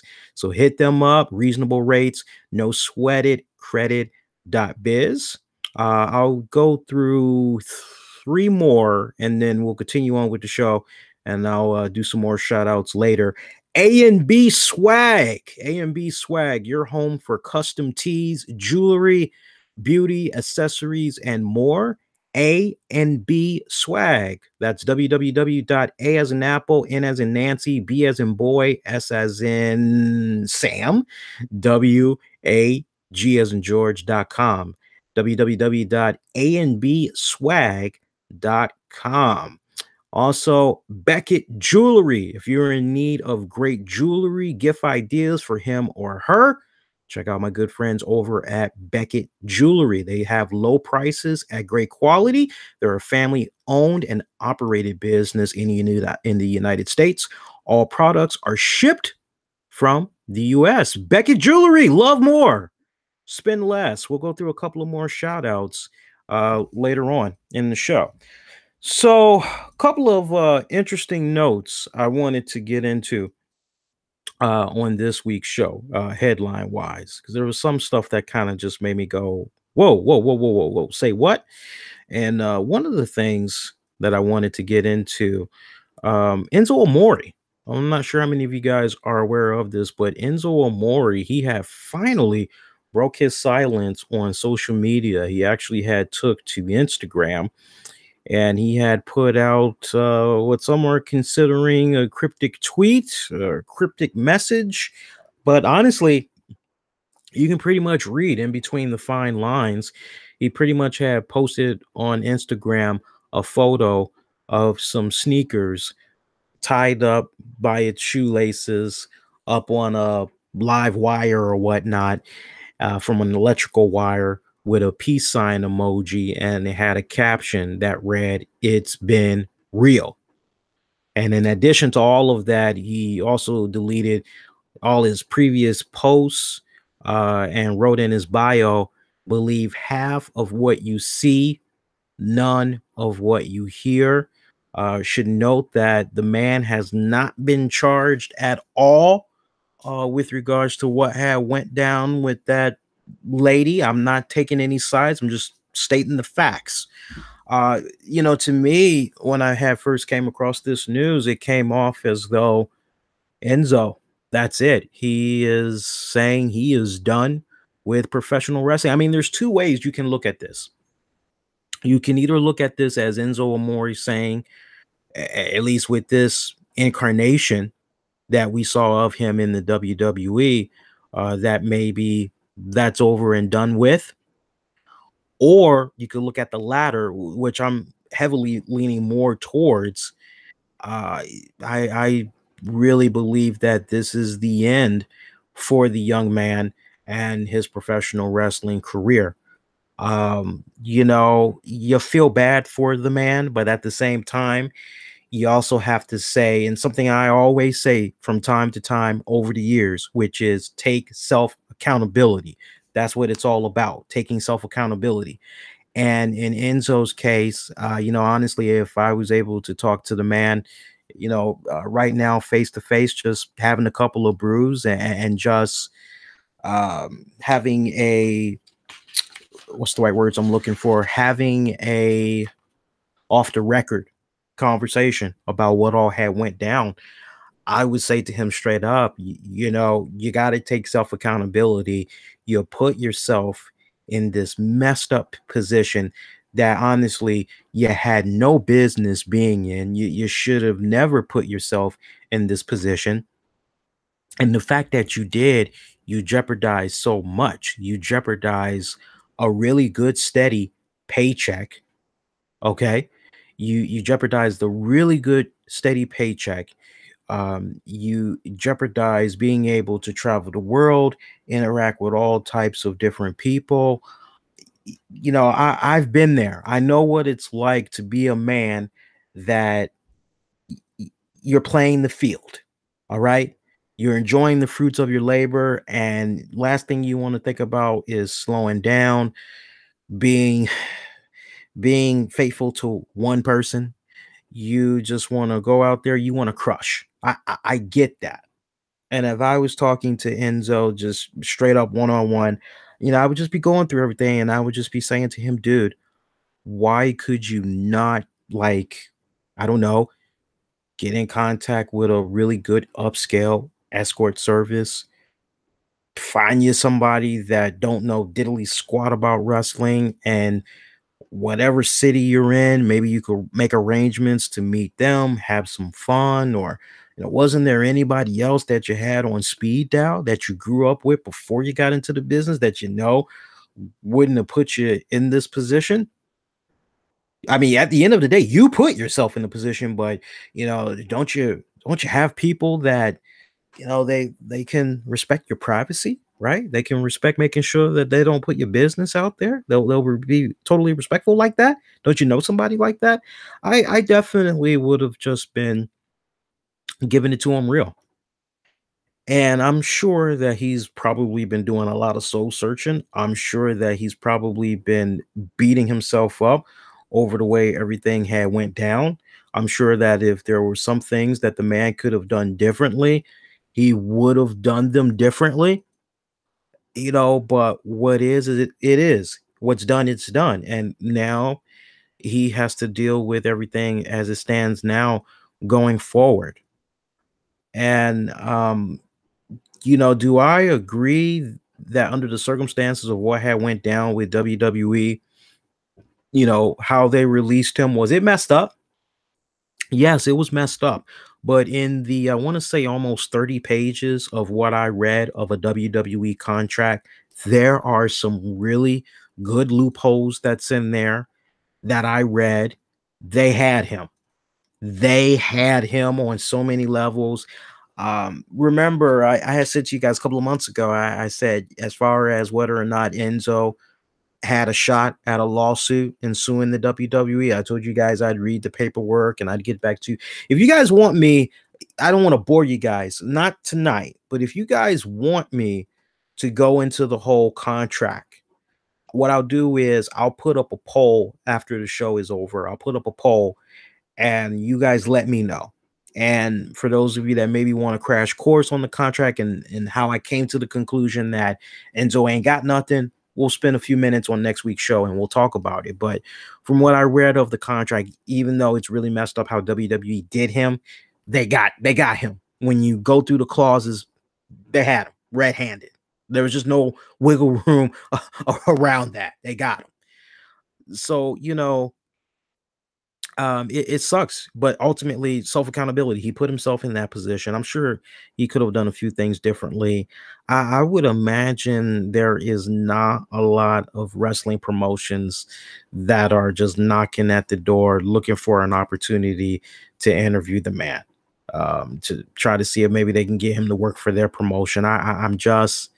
I'm not picturing that. I'm just not seeing that, because then you would have that wrestling promotion come under such great scrutiny, right? And then think about what's going on with the shoot interview industry. The shoot interviews industry. I'm not exactly picturing. Maybe Hannibal TV would do something, but our good buddy Sean Oliver from Kayfabe Commentaries, he already let it be known point blank he ain't interested in talking to Enzo. So I would imagine there's not really a lot of love for him on the independents. I would imagine that this is probably going to be a situation where Enzo may have to step away from the wrestling business for 2, maybe 3 years. And if it's in him, he knows at the end of the day. If he still has that fire, if he still has that desire to wanna get in that squared circle again, then he's gonna do everything possible to make it happen. Different gimmick and all that, no doubt, no doubt. I don't see him ever bringing that vert. I don't even see him doing that on the independents. I don't. But I'm kind of under the impression that maybe he's going to let a couple of years go by before he even entertains the idea of getting back into the wrestling business. One thing that has been established about Enzo, he's smart with his money. I tell you, I hope so. I hope he's been making investments and tucking all that away for a good rainy day. I really do. I really, really do. I don't believe for 1 minute that he's dead broke. He seems like a very articulate guy, and when you actually do your research and you see his history leading up to him getting involved in wrestling, you're really kind of left with the impression that nah, he might have been bonehead in this situation, but as far as making sure that money is on point, keeping it tucked away, making some investments here and there, not really being a big spender to the point you ain't got no money. I honestly would not be surprised if it was a situation where he just, okay, I made my money, I'm good, I can live off of this for a good minute. And what happens after that, we'll see. But other than Enzo, yeah, it was nice that he broke his silence there. Definitely, it was nice that he broke his silence. Other than that, see what else had came about that I wanted to share with you guys here. Yeah, I did want to talk about this. So, Sami Callihan doing this crazy spot with veteran Kevin Sullivan, as if the whole Eddie Edwards thing wasn't enough. I don't know how many of you guys have saw this, but you have this grotesque picture that's floating around of Kevin Sullivan. Basically, Sami Callihan, he like hit Kevin Sullivan with a chair, threw a chair at him or something, and Kevin Sullivan has like this damn jumbo egg on top of his forehead, and it's got this deep gash hole. Just nasty. It's just nasty. And you're just going, wait a minute. Damn, Kevin Sullivan, how old are you, dude, to be taking hits like this? And you find out he's damn near 70. It's like, wait a minute. Say what? Just for a cheap thrill? I don't understand this. Now, let me just kind of follow up on some of what Sami Callihan had said on social media recently, as he did fire back at those that felt as though, hey, man, you kind of being a dick. You're kind of putting a smear on pro wrestling. What the hell? So he said, and I quote on social media, I really don't care anymore. Oh, you heard Eddie Edwards. You're bragging about how much money you make. Yeah, oh, well, this is professional wrestling. Let me do my character. I don't come to your job at McDonald's and tell you how to make burgers. When did we become this society where we can just go online and bitch about whatever you don't like? People who have no idea about the wrestling business telling me how to do my job, screw them. I don't want those kind of fans, and they don't want to boo me, turn their back on me. So be it, because I have an army of fans that are buying merch. All right. So, Mr. Sami Callihan, speaking as someone that was at one point a aspiring wrestler, friends with a lot of people in the wrestling business. Um, Let me tell you something, brother. I do not have a problem with you trying to figure out what can you do next to get people talking about you. I have no problem with that. I get it. You got to ride that wave. You got to ride that 15 minutes of fame that you have going on for yourself right now, because you did what you did with Eddie Edwards. And I get it, because at the end of the day, it's okay. People are talking about me. Man, my phone is blowing up. My email is blowing up. People want to be interviewing me left and right. Oh my God, all these other promotions, they want me to come in, they want me to go work for them. I get it. At the end of the day, your name is your brand. And however, you need to push that by any means necessary. You're going to do it. You're going to jump out there and you're going to do everything you need to do. I get that. I respect the hell out of the hustle. My only concern, and that's it, it's just a legit concern, is do you really need to go to these steps of physicality just to try to get yourself and or your opponent over? That's my question, because when it gets to the situation where, oh my God, well, with this one guy that you had worked with, you know, you damn near could have blinded him in one eye for life. And then when you go into this match with Kevin Sullivan, I can't help but say, well, damn, with regards to Kevin, is Kevin really okay? Is Kevin gonna maybe in a day or so have a freaking seizure? And as a result of what he did with that spot, right? All I'm saying is, in this day and age, given everything that we know about what triggers, the CTEs, the concussions, you know, severe brain damage, just everything that we know now, and trying to make ourselves be better educated. And if you're a professional athlete of any type, even in the sport of professional wrestling slash entertainment, you have to make sure that, okay, with all of this information that I have at my disposal, and now I know why, what's causing what. Okay, I got to be a little bit smarter about how I go about facing people in the ring. I can't help but just look at all of this great information that's now there at the touch of our fingertips and just be saying to myself, okay, is it really worth it? Is it really worth me putting this person in this type of harm just so I can get X amount of money? Like that's not really, that's not fair. That's not really. I mean, God bless Kevin Sullivan. He's done a lot for the professional industry.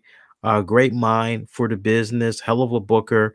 Some questionable stuff from the WCW days, no doubt about it. But I know some people are ripping the hell out of um out of Sami Callihan right now. They're calling him a fake ass Negan, and I mean they're trolling him real hard on social media.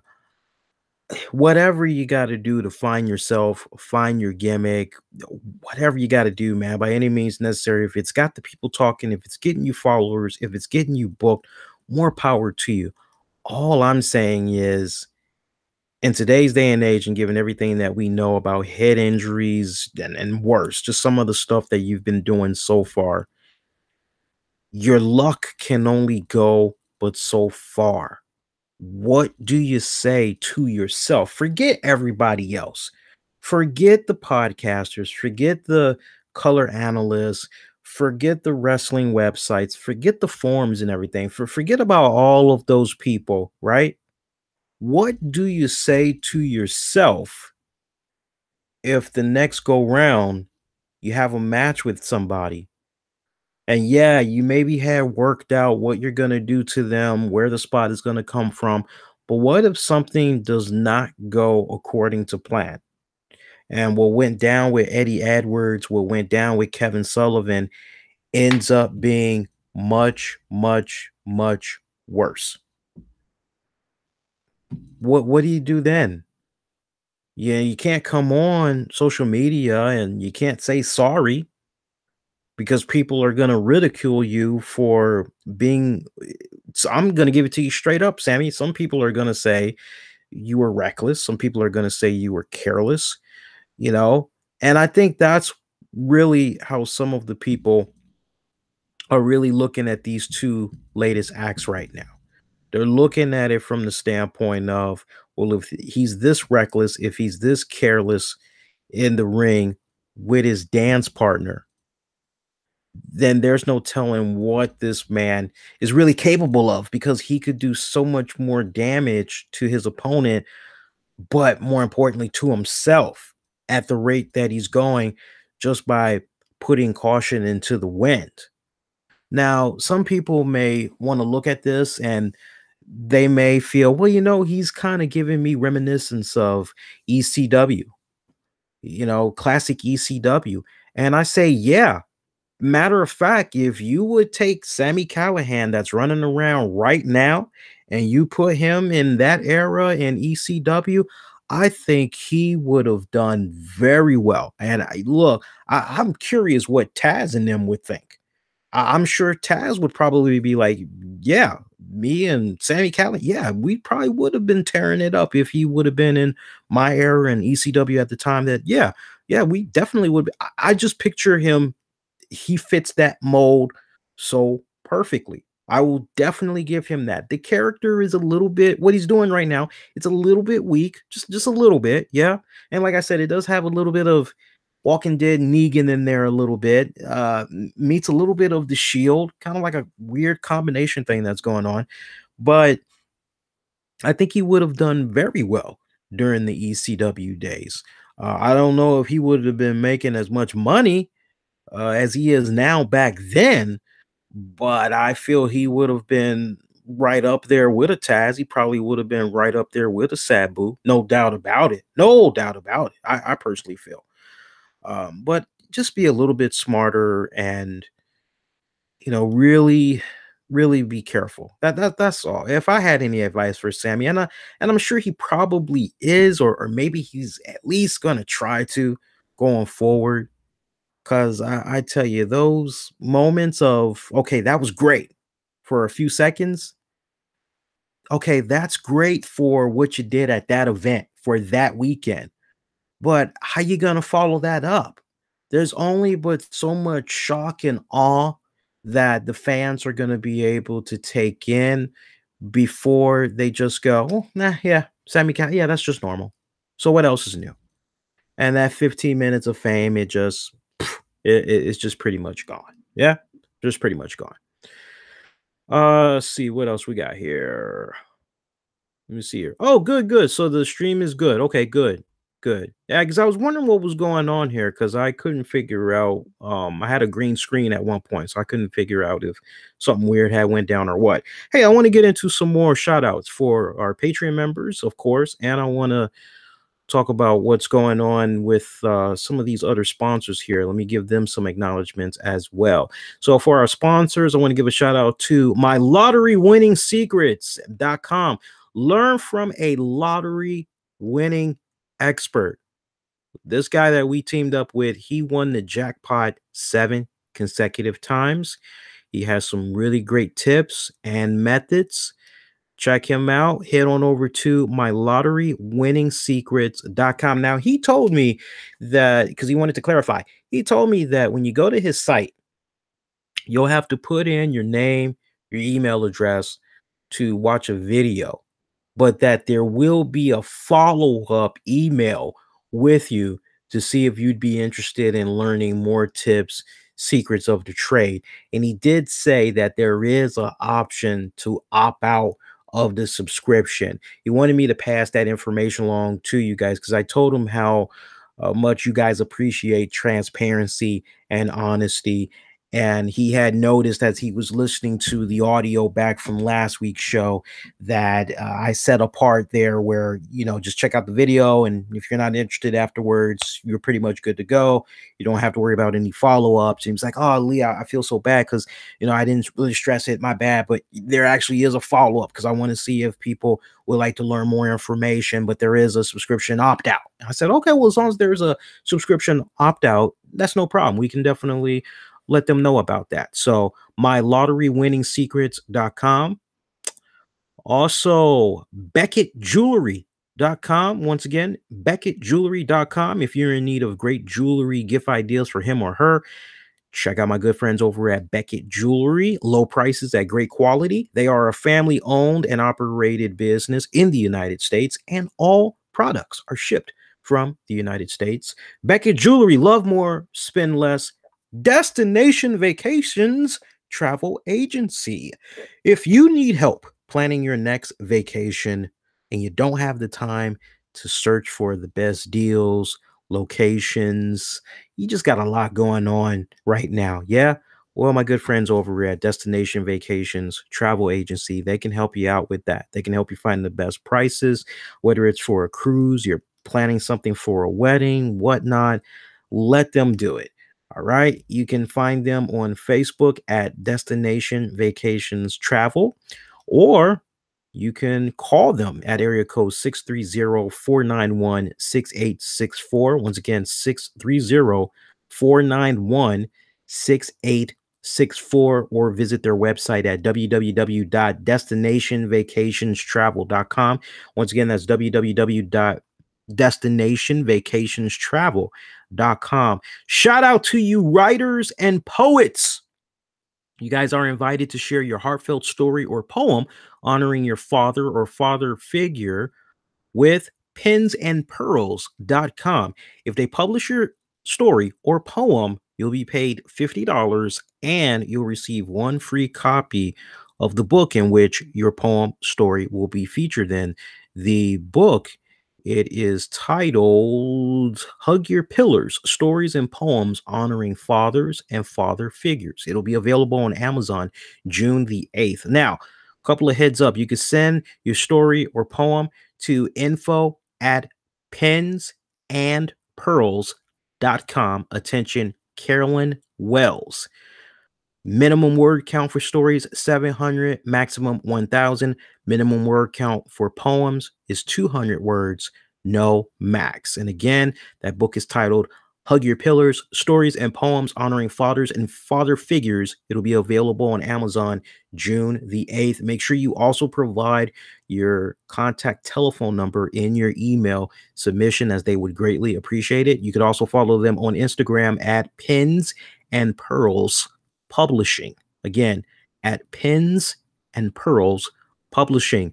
You love all things science fiction? Check out my good friends over at the Galaxy Wars podcast, wherever good podcasts can be heard. We did pretty good. We pretty much had tackled every single body as far as the sponsors for this week. I am just double checking, making sure I did not miss anybody. Yeah, we got everybody this week. It pays to actually be prepping a couple of hours before the show and making sure everybody is being shown love. Now we need to give a shout out to our Patreon members. I love these guys tremendously. Patreon members, you guys have no idea how much because of our Patreon members, they are the heartbeat. They give me the motivation, they give me the inspiration to always strive to continue to put out really good content. And I can't stress this enough. If you guys have not checked out, first of all, let me ask you guys, are you guys movie buffs? If you guys are movie buffs, 30 with Lee, that's the series for you. I talk about movies that's currently playing in the theaters. I also talk about nice throwback movies, hidden gem of movies, really great stuff. You can actually find a couple of free-for-all editions of 30 with Lee on the Patreon page right now, patreon.com/RCWR Show. I usually put out anywhere from 2, sometimes 3. It could be even 4 episodes of 30 with Lee during the month. It just depends on what's coming out in theaters and what I'm actually checking out that month on some downtime. But a lot of great stuff that I do on there. I know, I want to say this week, pretty much setting up May, I'm going to be talking about the new Al Pacino movie, Joe Patero. Also, I still got to do Jessica Jones. I'm going to do a 1-2 punch. Like, I'm basically going to do Jessica Jones and Avengers Infinity War. That's going to be like 2 separate episodes that'll both be free for all. But normally the 30 with Lee, that's exclusive to Patreon members only, unless I decide I want to do for a free for all. And then we got the new series, Wrestling with the Topics. That's just me and Tammy. And you just don't know what we're going to talk about. And we had a really fun and insightful show a couple of days ago that we had released, where we talked about everything that was happening with the whole Starbucks in Philly, and me and Tammy just really having a different matter of opinion on how these men were handled. I mean, we agreed to disagree in a lot of parts. You would just have to listen to it yourself. It was really great audio. That's also free for all. First 2 episodes of Wrestling with the Topics is available. And that's the best thing about Wrestling with the Topics. Um, it could cover wrestling, but the way that me and her kind of went into this show was, let's just get in front of a microphone and let's just talk about some stuff that's been on our minds that we want to get off our chest. So I definitely think you should check that out. It's really, of all the shows, I would have to say, and I'm not just saying this, I'm really proud of Wrestling with the Topics. I thought I would just, oh man, I love 30 with Lee, but Wrestling with the Topics, I just love playing off of Tammy, because you guys are getting a little bit of a taste of what the Sanders household is like with me and her, and just the random stuff we be talking about on a daily basis. And we just be going into these deep philosophical conversations. And literally tonight we had this conversation, and it didn't even go that long, because I basically, not everything is like, oh my God, that needs to be forwarded to Wrestling with the Topics. But there's certain things that, like, since we started doing the show, tonight was a good example. We went into this one topic, just random. And she just was starting, I could feel her. She was starting to go off on a tirade. And I said, you got something you need to get off your chest. Save that for Wrestling with the Topics. And she just started busting up laughing. Yeah, and she's like, are you sure? I say, yes, that would actually be good. I was like, we can bounce off of that and we can just morph that into something else. So check that out. That's a really great series I'm proud of. But those are on Patreon as well. But the heartbeat, it's the Patreon members, because without their kind contributions, this is what's cool.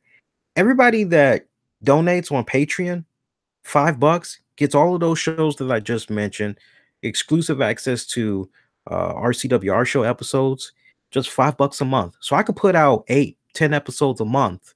You get all that for just $5. That's a pretty damn good deal. And the money that kicks in from Patreon, it just sits there. I don't touch it. I just let it grow and grow and grow. And eventually, if it's a situation where, okay, I need some equipment for something, I don't really look to Patreon for that. It's the advertisers I look, okay, I need to get some equipment or whatever. But if I'm in a position where, okay, I kind of need to get this, or, man, I got to worry about bandwidth again on the website, it's cool. I really like the Patreon family. They have no idea. I really do love and appreciate them. Shout out to Michael Wolf. Shout out to John Davis. Shout out to Joe Raymond Jr. What's up, Joe? Hey, Joe. Where you going with that gun in your hand? Going down the street, shoot my baby. She been cheating with another man. Hey, Joe. I heard you shot your lady down. Yes, I did. I shut her down. Before you guys go, oh my God, you don't need to flag. I'm quoting a famous Jimi Hendrix song. Although Robert Plant, he did a great rendition of that. You guys should check that out. Robert Plant and what band was he with back then?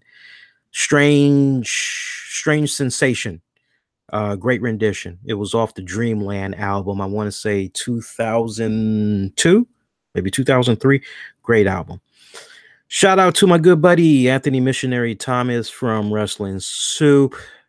Mish, get at me, man. We gotta figure out something, man. We gotta have you come on the show, man. And shout out to Joe Compton. Shout out to all our Patreon members. Love you guys tremendously. All right, so let me see if I want to get into a couple of more topics here. So we're doing pretty good on time. That's good. I'm just looking at some notes here, guys. See what other topics I wanted to get into before we end the show here. Yeah, you guys know about Alberto El Patron, no call, no show. Do I really? Okay, look, let me say this in a nutshell. I don't need to talk about this for 10 minutes. All right, look, this is where I stand. I commend Impact Wrestling for finally putting their foot down with regards to Alberto Del Rio, Alberto El Patron, and basically saying, okay, you know what? We're done. We are tired of you. I mean, let's really stop and think about it. You knew this was bound to happen. He was doing all of these other interviews talking about the WWE and how he'd like to eventually go work for them. And I'm sorry, but I'm old school. If I'm paying you X amount of money to go out there and promote my brand, I'm paying you to promote my brand. I'm paying you to promote my products. And with that money that I'm paying you, you are putting over another product. You're putting over another brand. That's a problem. That is a problem. And I'm like, Negan, we're going to shut that shit down. You make sure you get 2 of everything. Negan's rules. Don't like it? Tough shit. I love Negan, man. I love Negan. Don't spoil Walking Dead for me. I gotta catch up. I'm like 8 episodes behind. I just like to binge. Nowadays, I just will turn on the DVR and I will just binge just hours. I will just binge. I'm the same way with the Three Stooges. I don't know what's going on with me. Past couple of months, I've been in a binge mode of the Three Stooges. So I actually record IFC, AMC, AMC. There's one more channel they come on. There's 3 channels that they come on. And if you time it just right, set your DVR right, you can record them on those 3. AMC, that's the one I was thinking. So AMC, Turner Classic Movies, IFC, once in a blue moon, Turner Classic Movies, but mainly it's IFC, AMC, and God, you guys got to forgive me. I'm like IFC, AMC. What was the other one I just mentioned? Turner Classic is once in a blue moon. IFC, AMC. Okay, there you go. I'm getting old, folks. You gotta forgive me. Damn. But no, so I'll binge. Yeah, I like binging, you know. So I'll do Walking Dead and all that, get 2 of everything. But no, Alberto, come on, man. That's just bad business. And Impact is just looking like some owned bitch. It's like, what are you guys gonna do about this? You know, you got to set an example for the rest of the talent in the locker room that they can't just act like this. Come on now. And for him to no show, no call, no show this event that he was advertised for, I mean, I pray that his situation that had occurred, it was legit because it was supposedly a family issue. I hope that it was legit. I really, really do. But at the end of the day, that's just bad business. And this is just a culmination of things over the years. I mean, take your pick, man. You can go with what I had just mentioned with him constantly mentioning WWE and other interviews instead of putting over Impact Wrestling, or you could go with the just compilation of the man with the big nose, the big fuck you, the man with the big nose, you cockroach. You can go in that direction, right? I mean, constantly bearing the hell out of WWE, and you're going, dude, you're on freaking uh, TNA. Or, sorry, they're still TNA to me, but Impact Wrestling. Let me show them the proper respect. You're still on Impact Wrestling's payroll. What the hell, dudes? Come on, man. Don't do that. Show some respect. So, I mean, this was bound to happen. This was bound to happen. I commend Impact Wrestling for honestly not doing it sooner. They should have honestly done it sooner. And the fact that they didn't, you know, ain't no telling how much damage has been done as a result of them doing this. You know, honestly, I'm sure if Impact Wrestling could have done a few things differently, they probably would have tried to do everything in their power to really pursue Rey Mysterio, make him the main priority. Because remember, originally, before they settled on Alberto El Patron, they were really gun ho for Ray Ray. They really wanted them some Ray Ray, but that didn't work out. So, you know, and now you got to talk about Ray Ray. What's going to happen with Ray Ray? I don't know. We promised you guys my live reaction, so let's go ahead. Let's do this. Okay, so I'm getting ready to load up. No, no, no. I don't want you to play it right now. Okay, pause. Okay. All right. My live reactions. All right, so you guys that's going to be checking this out audio wise on the downloads, you guys should really check out the live web stream if you want to get my reactions and all that. Okay, so I have this loaded up. I'll maybe talk a little bit about frame for frame what I'm seeing here. So we got like a 2 minute 43-second trailer, and let me see. Can I even share this link with you guys? Let me see here, because what I'll do is for you guys in the YouTube chat here. Let me see something here. Let's see if we can knock out two birds with one stone here. No, no, no, no, no, no, no, no, no. Is it this one? Is this the trailer? Let me look here. See, I'm looking at the trailer, but I'm trying to figure out where the link is so I can officially show you guys. Would this be a trailer? Let's see. Is this the 2 minute 43? No, that's only 8 seconds. Okay, hang on, guys. Let's see here. Venom. Let's go with Venom trailer. Oh, there we go. Official trailer. All right, let's see where that goes. Okay. Okay, so for you guys in YouTube, I'm gonna actually show you guys the new Tom Hardy Venom trailer, and you guys can just minimize this, like my reactions. There you go. I just made that live for you guys. Okay, so I'll buy you guys a couple of seconds to set this up. Okay, so Venom stars Tom Hardy, and it looks like this is going to be coming out October 5th of this year. This is being distributed by Sony Pictures. Tom Hardy. Wasn't Tom Hardy Bane, if I'm not mistaken? You know, his Bane, it's been growing on me. It really has been growing on me. Batman, Gotham City will never be the same. Watch it fierce my fury and rage. You think you can stop me, Batman? It's like it's grown on me. It's taken me a couple of years, and I've probably only watched what was that? You had Batman Begins, The Dark Knight Rises. Yeah, The Dark Knight Rises was the last one. I've probably only watched The Dark Knight Rises 3 times, and I remember the first time I watched it, I was laughing my ass off in the theaters at Tom Hardy's voice as Bane. And then I watched it the second time, I'm going, "Nah."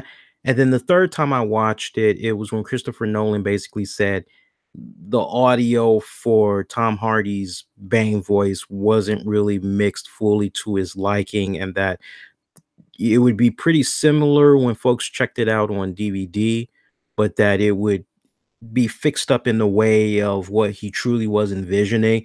And when I watched it again, it was kind of like, okay, so I kind of understand what he's saying now. All right, because he was a little bit incoherent in a lot of parts, but yeah, whatever. All right, you guys ready? Because I'm ready to hit play. You guys in the chat, you guys ready? Can I go ahead and hit play? You guys ready?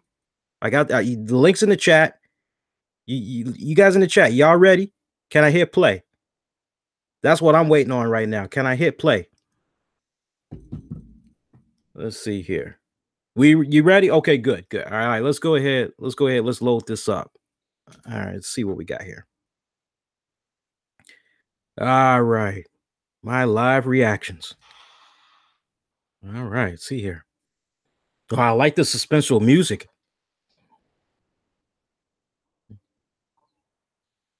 Comes off pretty dark so far.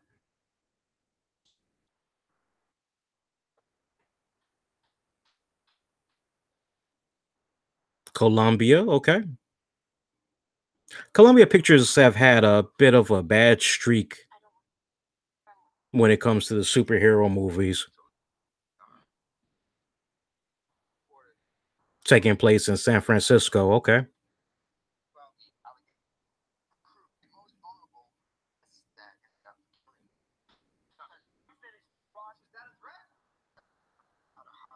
Damn, this looks good.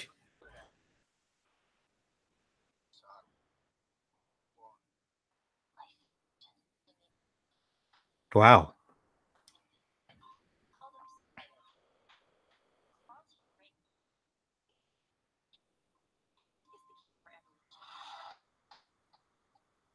This is very dark. This comes off very dark. This comes off very heavy.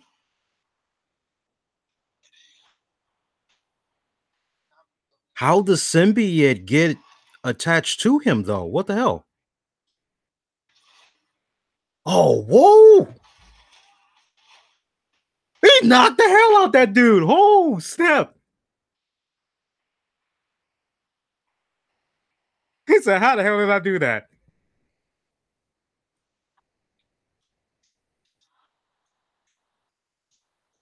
We can do whatever we want. Do we have a deal? Oh, nice.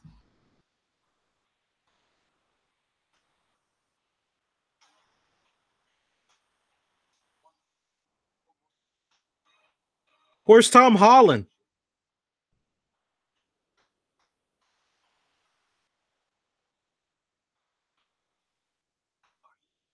Oh,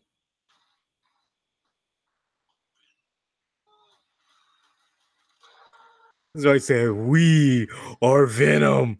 Oh, oh, damn. I just creamed my pants. Oh my God. That actually looks good. Holy shit. Holy shit. That trailer looks good. Where's Tom Holland though? I need to know how this connects to Tom Holland, man. That was good. That was really, really good. You know, it almost kind of reminds me of the Venom limited series that I had read that was beautifully drawn by one of my favorite artists, Mark Bagley. And Mark Bagley, for you comic book buffs, he had a long tenure drawing the Amazing Spider-Man for a good couple of years, and then he eventually had came on back. And what was the I can't remember the Spider-Man arc that he did shortly after that. It was kind of like a reboot. And he had did that for a good minute. It was like about maybe feels like maybe it was about 7 years ago. My mind's a little bit rusty because I've been kind of in and out of the comic books, but the style in which this movie was shot and just the story arc, I'm reminded, especially visually, illustration wise, of what Mark Bagley would do in the comics. And this looks like it has a lot of potential. I must say. I mean, usually if I'm not feeling the trailer, 8 out of 10, I'm not gonna be into it. And I tell you what, when I had saw the trailer for what was it? What was it? The Amazing Spider-Man 2 under Tom Holland. I kind of felt as though this has a Batman Forever vibe. And sure enough, I was right. And it was damn, well, that sucks. And then when you think about the Spider-Man joint under the Spider-Man joint under Tobey Maguire, that last one that he had did, you're going, I mean, the trailer alone, you're going, I'm not really sure, but man, I like Toby. What have I got to lose? And then you go, ah, and you know, we've been hearing rumblings about a Venom movie for a couple of years now, and it seemed like it was on again, and then it was off again, and it's on again, and it's off again, and okay, now it's on again. But Tom Hardy has always been attached in some form or fashion. He's always been attached. So to now see how it's come about, it looks really good. I must say, it looks really good. I can't wait to see how this plays out in the theaters. Yeah, I'll say this. I'll say this in closing. It seems to me that ever since Marvel and Sony got together and they're going, look, we want to share some of these characters because we've got these important story arcs going on. It really seems as though Sony slash Columbia has tried to be more receptive to not just collaborating, but trying to outline a plan where, okay, let's make our superhero movies great again. And while I'm talking about it, I saw the crappy ass comments that freaking James Cameron had made saying that he hopes that fans get the Avengers fatigue. And let me tell you something, for a guy that basically had spent 12 years in between movies and what was it he did? Smurfs or some shit. And you're going, wait a minute. This coming from the guy that just recently bought back the rights to the Terminator franchise that's looking to continue to make money off of it and God knows whatever else. Like seriously, you're gonna come to us and you're gonna say you hope that we get fatigue? Dude, you're taking a massive shit, whether it's unintentional or not. You're taking a massive shit on something that a lot of fans love. And I tell you, comic book fans, that is something that is passed down from generation to generation. I know so because I grew up on comic books as a result of my mom. My mom grew up on comic books as a result of her brothers and her mom. So it's a generational thing that is passed on. And let me tell you something, there are so many cool stories that can be told with regards to comic books, that what's happening right now with the Infinity War. I mean, there's so many other avenues that you can freaking go into in the comic book world. It's not even funny. It's not even funny. So for James Cameron to spin what he has spinned out there, I don't know. He just kind of comes off to me a little bit bitter. I would have to say that maybe he's not involved in this whole process or whatever. At least that's the vibe that I'm personally getting. But James Cameron, eat a dick. That's all I gotta say about James Cameron. I love James Cameron, but when I read his comments, I'm going, really, James? You just picked a fight with like the entire comic book fan market, right? You just pissed off a bunch of comic book fans, yeah? Like, come on, dude. Come on. Don't be like that. Seriously, you go look, I tell you what, real quick. You look up James Cameron. You look up James Cameron. And I wish I was being mean to this dude. I really do. But this dude is 63 years of age, made a shitload boat of money off the freaking Terminator franchise, right? Okay. Look at this. 1984 Terminator, 1985 Rambo, First Blood Part 2, 1986 Aliens, 1989 The Abyss, 1991 Terminator 2, Judgment Day, 1994, True Lies, 1997, Titanic, 2003, Ghosts of the Abyss, 2009, Avatar. All right. And you're going, okay, yeah, you doing all right. You doing kind of all right. You be doing a little bit better, but you're one to talk. It's like how dare you? You're barely stringing stuff along, still milking off of what you had did from Avatar and the Terminator franchise. Come on now. You don't think he's still getting those nice fat royalty checks from Terminator? And he want to complain about freaking the man, kick rocks, man, kick rocks. All right, let's see. Other than that, I think we're good, man. I think we got us a show. Probably the only thing I didn't get into was picks for Sunday. Damn, there I go, thinking it's Sunday. No, it's Friday, isn't it? The Greatest Royal Rumble event. It's happening. It's happening on Friday. Let me look at the card real quick, guys. Let me look at the card real quick. I mean, I think the card is pretty much a no-brainer.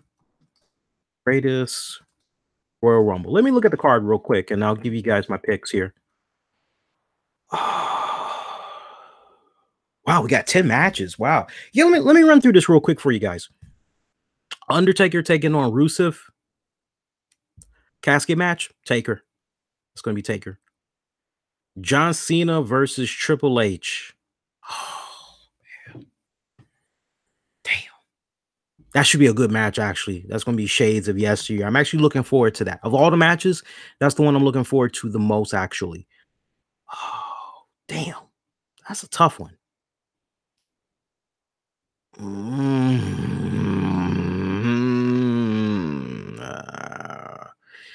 Can I break it down to you two ways real quick?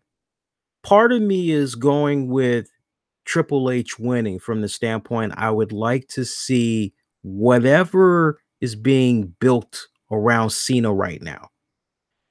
You know, Cena's been very silent, hasn't storyline wise, hasn't been saying anything since that loss to The Undertaker. Hasn't it was the beer, hasn't addressed it. He's just been laying low. Probably the last thing we saw was a black and white video of him playing eloquently a piano, and that pretty much was it. So, do you maybe just to kind of continue whatever that is, do you maybe have Triple H go over John Cena? I mean, if it's me booking this match, I'm having Triple H go over just to continue Cena's arc of whatever is happening right now. I personally would do it. But I mean, you got to think about consistency in the story, right? So, I mean, that screams out to me, but I have the impression, the strongest impression, Cena's going to win. But if it was me booking this match, I would have Triple H go over for the sole purpose of continuing John Cena's current story arc. Cedric Alexander taking on Kalisto for the Cruiserweight title. Alexander, hands down. Sorry, Kalisto, but yeah, I still don't like you. You are still a bootleg Rey Mysterio, as is Sin Cara. I like me some Cedric Alexander. He's been doing a pretty good job from what I've been seeing recently. Bludgeon Brothers taking on the Usos for the SmackDown tag titles.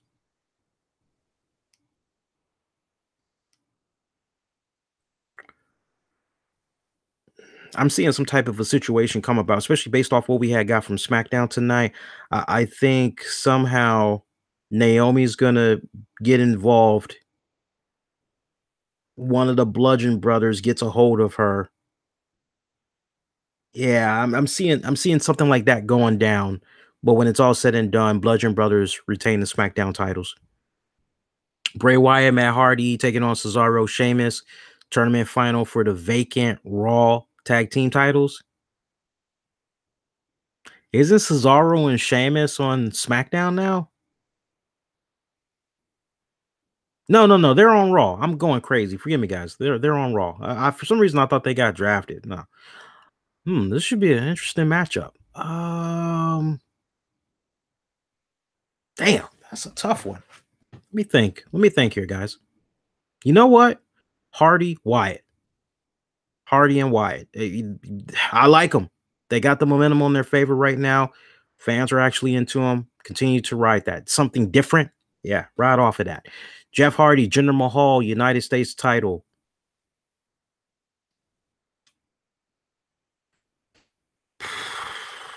Jinder Mahal. Jinder Mahal.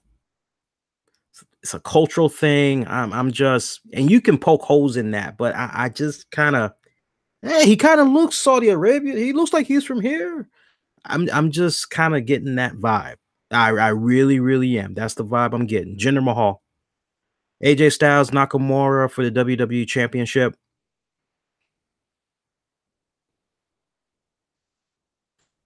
Let me come back to that one.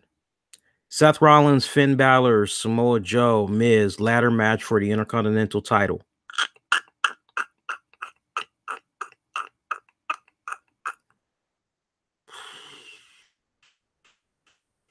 I got to go with Seth. He just won it at WrestleMania, right? Yeah, yeah. Miz is good. He's good. Joe is good. Joe's waiting for somebody at Backlash, so he'll be all right. Finn Balor would be an interesting surprise. It would. Seth Rollins. Seth Rollins retains. Brock Lesnar taking on Roman Reigns in the hands down.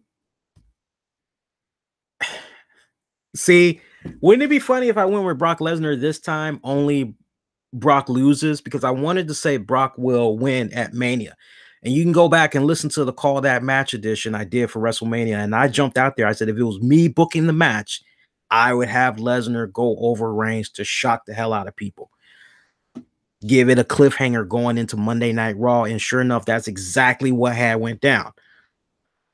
I have this strong feeling that here in Saudi Arabia, it's basically Bizarro World. And as a result of it being Bizarro World, Roman Reigns is going to be looked upon as a hero. That I have a feeling that in Saudi Arabia, the fans are just going to love them some Roman Reigns. There's going to be unanimous cheers all over the place. And I feel that WWE is banking on that they are banking on that reaction and really trying to let it be a situation where look how beloved Roman Reigns was, over here. And they're going to try to ride off of that, show the video package highlights and all that going into weeks of WWE programming back in the States. The question is, will it really resonate well with the audience? Time will tell with regards to that. But I got Lesnar dropping. I got Lesnar dropping the title to Reigns at the Greatest Royal Rumble. Speaking of which, we got the Greatest Royal Rumble match. It's going to be a 50-man Royal Rumble match. Good God Almighty. 50.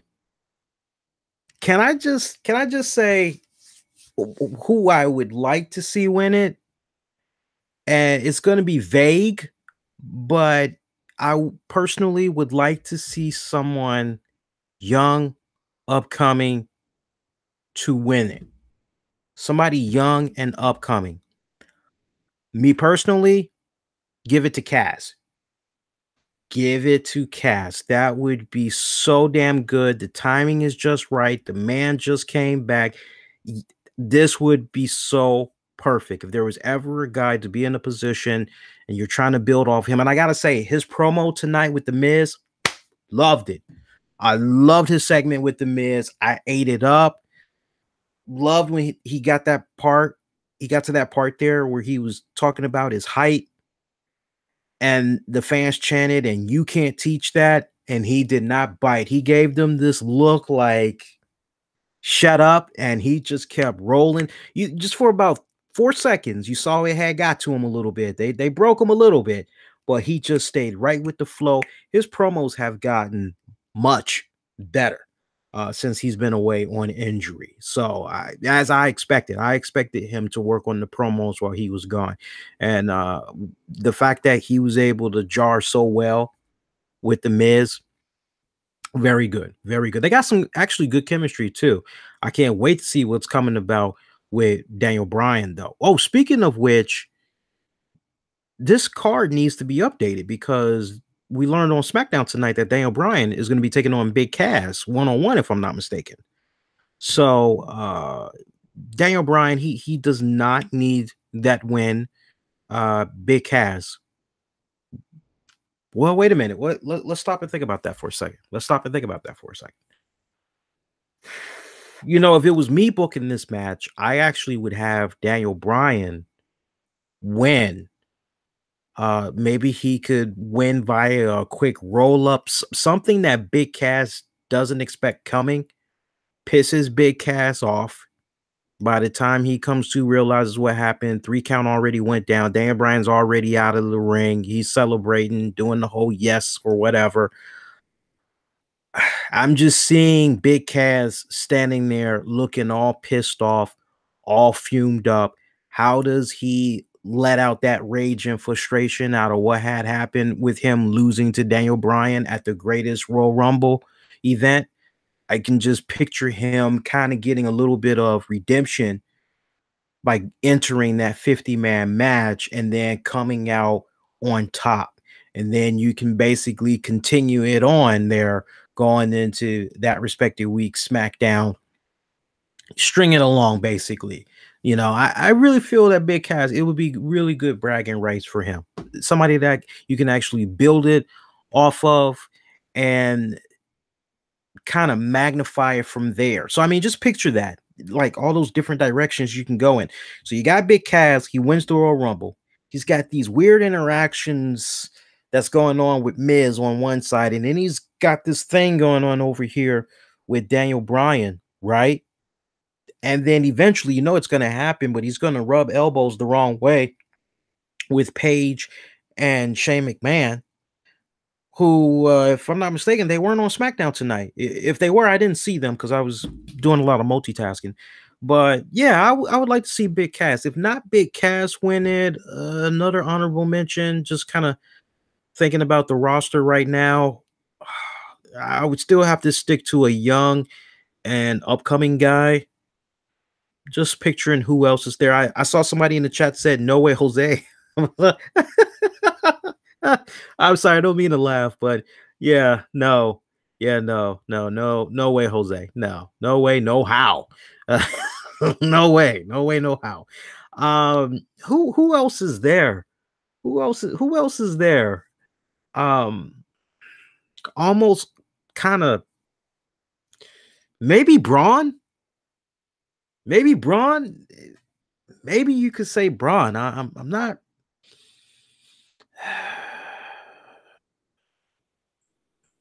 I'm gonna give you three names: Big Cass, Braun, Bobby Lashley. I put Bobby Lashley in there because it's been rather lackluster for the man since he's been back. So I give him an honorable mention because he could definitely be one you could build off of since the fans aren't really kind of connecting well with the man. So those are three names I'm going to give to you guys. All right. And other than that, that's really it. That's all the topics I want to get into for this episode. I kind of held back on a couple of other topics on purpose because I might go ahead and do that for another show, maybe this weekend. But I want to show you guys some love in the chat here. Shout out to Exotic Mod, shout out to DJ, shout out to Adam, shout out to Mark. Let's see, shout out to Steven. See who else we got here. A lot of good interactions with you guys in the chat here tonight. If there was a question you wanted me to tackle and I don't see it yet. Now's the time. Post your question. Just make sure you put a question mark at the end of it there. If you could put it in caps, that'd be great too. Put it in caps and put a question mark in there. That'd be great. And let me show some love to Facebook. And as I'm getting ready to wrap up the show here, one thing I want to say, last night or last week rather, when I was doing the show, there was a part that I had mentioned with regards to Starbucks. And sadly, one of the listeners had took a portion of the show that I had said. I'm pretty sure wrong. I'm pretty sure they felt that they were being not necessarily insulted. That's not the word, but maybe they kind of felt as though there was a part, basically, just to kind of clarify, there was a part where I basically had said, when I'm trying to find out news and information, get the facts, I said something along the lines of the last thing I'm going to do is go check out somebody that's just giving an opinion when all I asked for was facts, information, or whatever. And long story short, I had noticed that this listener, I won't say he was a longtime listener, but he listened for, far as I know, you know what, I will say he was a longtime listener. I won't say loyal. I would even call him a loyal listener because he actually did contribute to the Patreon page as well and all that at certain points. So I'll say he was definitely a loyal listener for at least, if it's longer than 2 years, I'd be shocked at that. But I kind of got the vibe that he had took what I said out of context, and long story short, he ended up unfollowing the show on social media, unliking the page and all that, and I sent him a really nice message. And basically what I'm trying to say to you guys is I may say some things that, first of all, I'm never going to say the popular thing.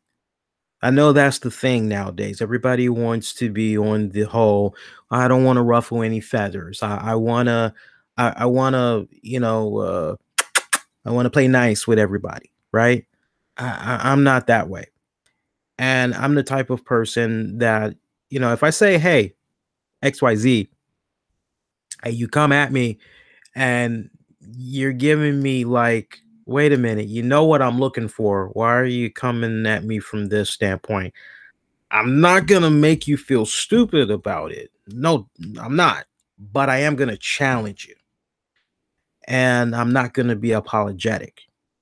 I respect anybody that takes the time out of their schedule to welcome me into your home and you check out the show tremendously. I greatly appreciate that. I really, really do. And I'll always try to do a better job. You guys know I'm trying. We have the Twitter, we've got the Facebook in the YouTube community tab section. I've really been interacting more and more with you guys. I've been posting a lot of stuff. If you follow me on Instagram, I'm doing more stuff on there. I'm trying to be a little bit more interactive, but at the same time, I can't be going one-on-one all night with some of you guys. I know some of you all would like that, but sadly, I can't go one-on-one. So I know, listeners come and listeners go. It's just that's what happens. Seasons change, so does a person's taste in things, and I never take it personal. For me, anybody that takes the time out to listen to the shows, I appreciate it. That's the greatest reward you could do for me. You don't have money to buy a t-shirt. You don't have the money to check out Patreon shows. The greatest compliment you give me is whenever I put something out there and it's easy for you to access and you don't have to pay for it, and you check it out and you share it, you leave rating and reviews. That's the biggest act of kindness you guys could definitely do for me. But in closing, never assume that I'm saying the worst about something. We as a society, we always go with the first emotion we allow ourselves to feel when we're reading something. You ever notice that? Now that I've said that, peep that out. And for me, I've always been the type of person that, oh, wait a minute. And I have to reread it a couple of times and try to figure out different ways that I should be perceiving it. And then if I'm still not really sure, then I ask rather than assume. Because the last thing I want to do is make an ass out of myself, right? And then it's like, that was totally freaking wrong. So yeah, that's all I have to say. So your next edition of the RCWR show, I'm going to be coming at you guys this Friday, April 27th. I will be coming on as soon as the Greatest Royal Rumble event comes on. That's a damn good question. I am forwarding that to next week's show, Mark. That's actually a damn good question. Yeah, damn good. I'm actually going to forward that. Greatest Royal Rumble, Friday the 27th. I'll be coming on for that. So that'll be streaming. We'll stream that here on Facebook. We'll stream it on YouTube. Yeah, we'll stream it on those platforms. That should be pretty badass. Okay, I'm actually pretty pumped for that. Looking excited. I'm excited for that event. Yeah, those of you that's going to be waiting for this on the downloads, give me about, I would say, 30 minutes. And this is the cool part. You guys that's checking out the live web stream, you guys get the show as it is. Sadly, for those that's going to be checking this out on the downloads, it's going to be cropped tremendously. They're probably only going to get like a freaking, they're probably going to get like a 2-hour and 15-minute show the way I'm going to crop it. So that's kind of one of the benefits you guys get for checking out the live web stream. You guys get access to a lot more content. Yeah. All right. So that is going to do it. YouTube, I'm wishing you guys be safe, be kind to one another. We'll see you guys on Friday. Y'all take care.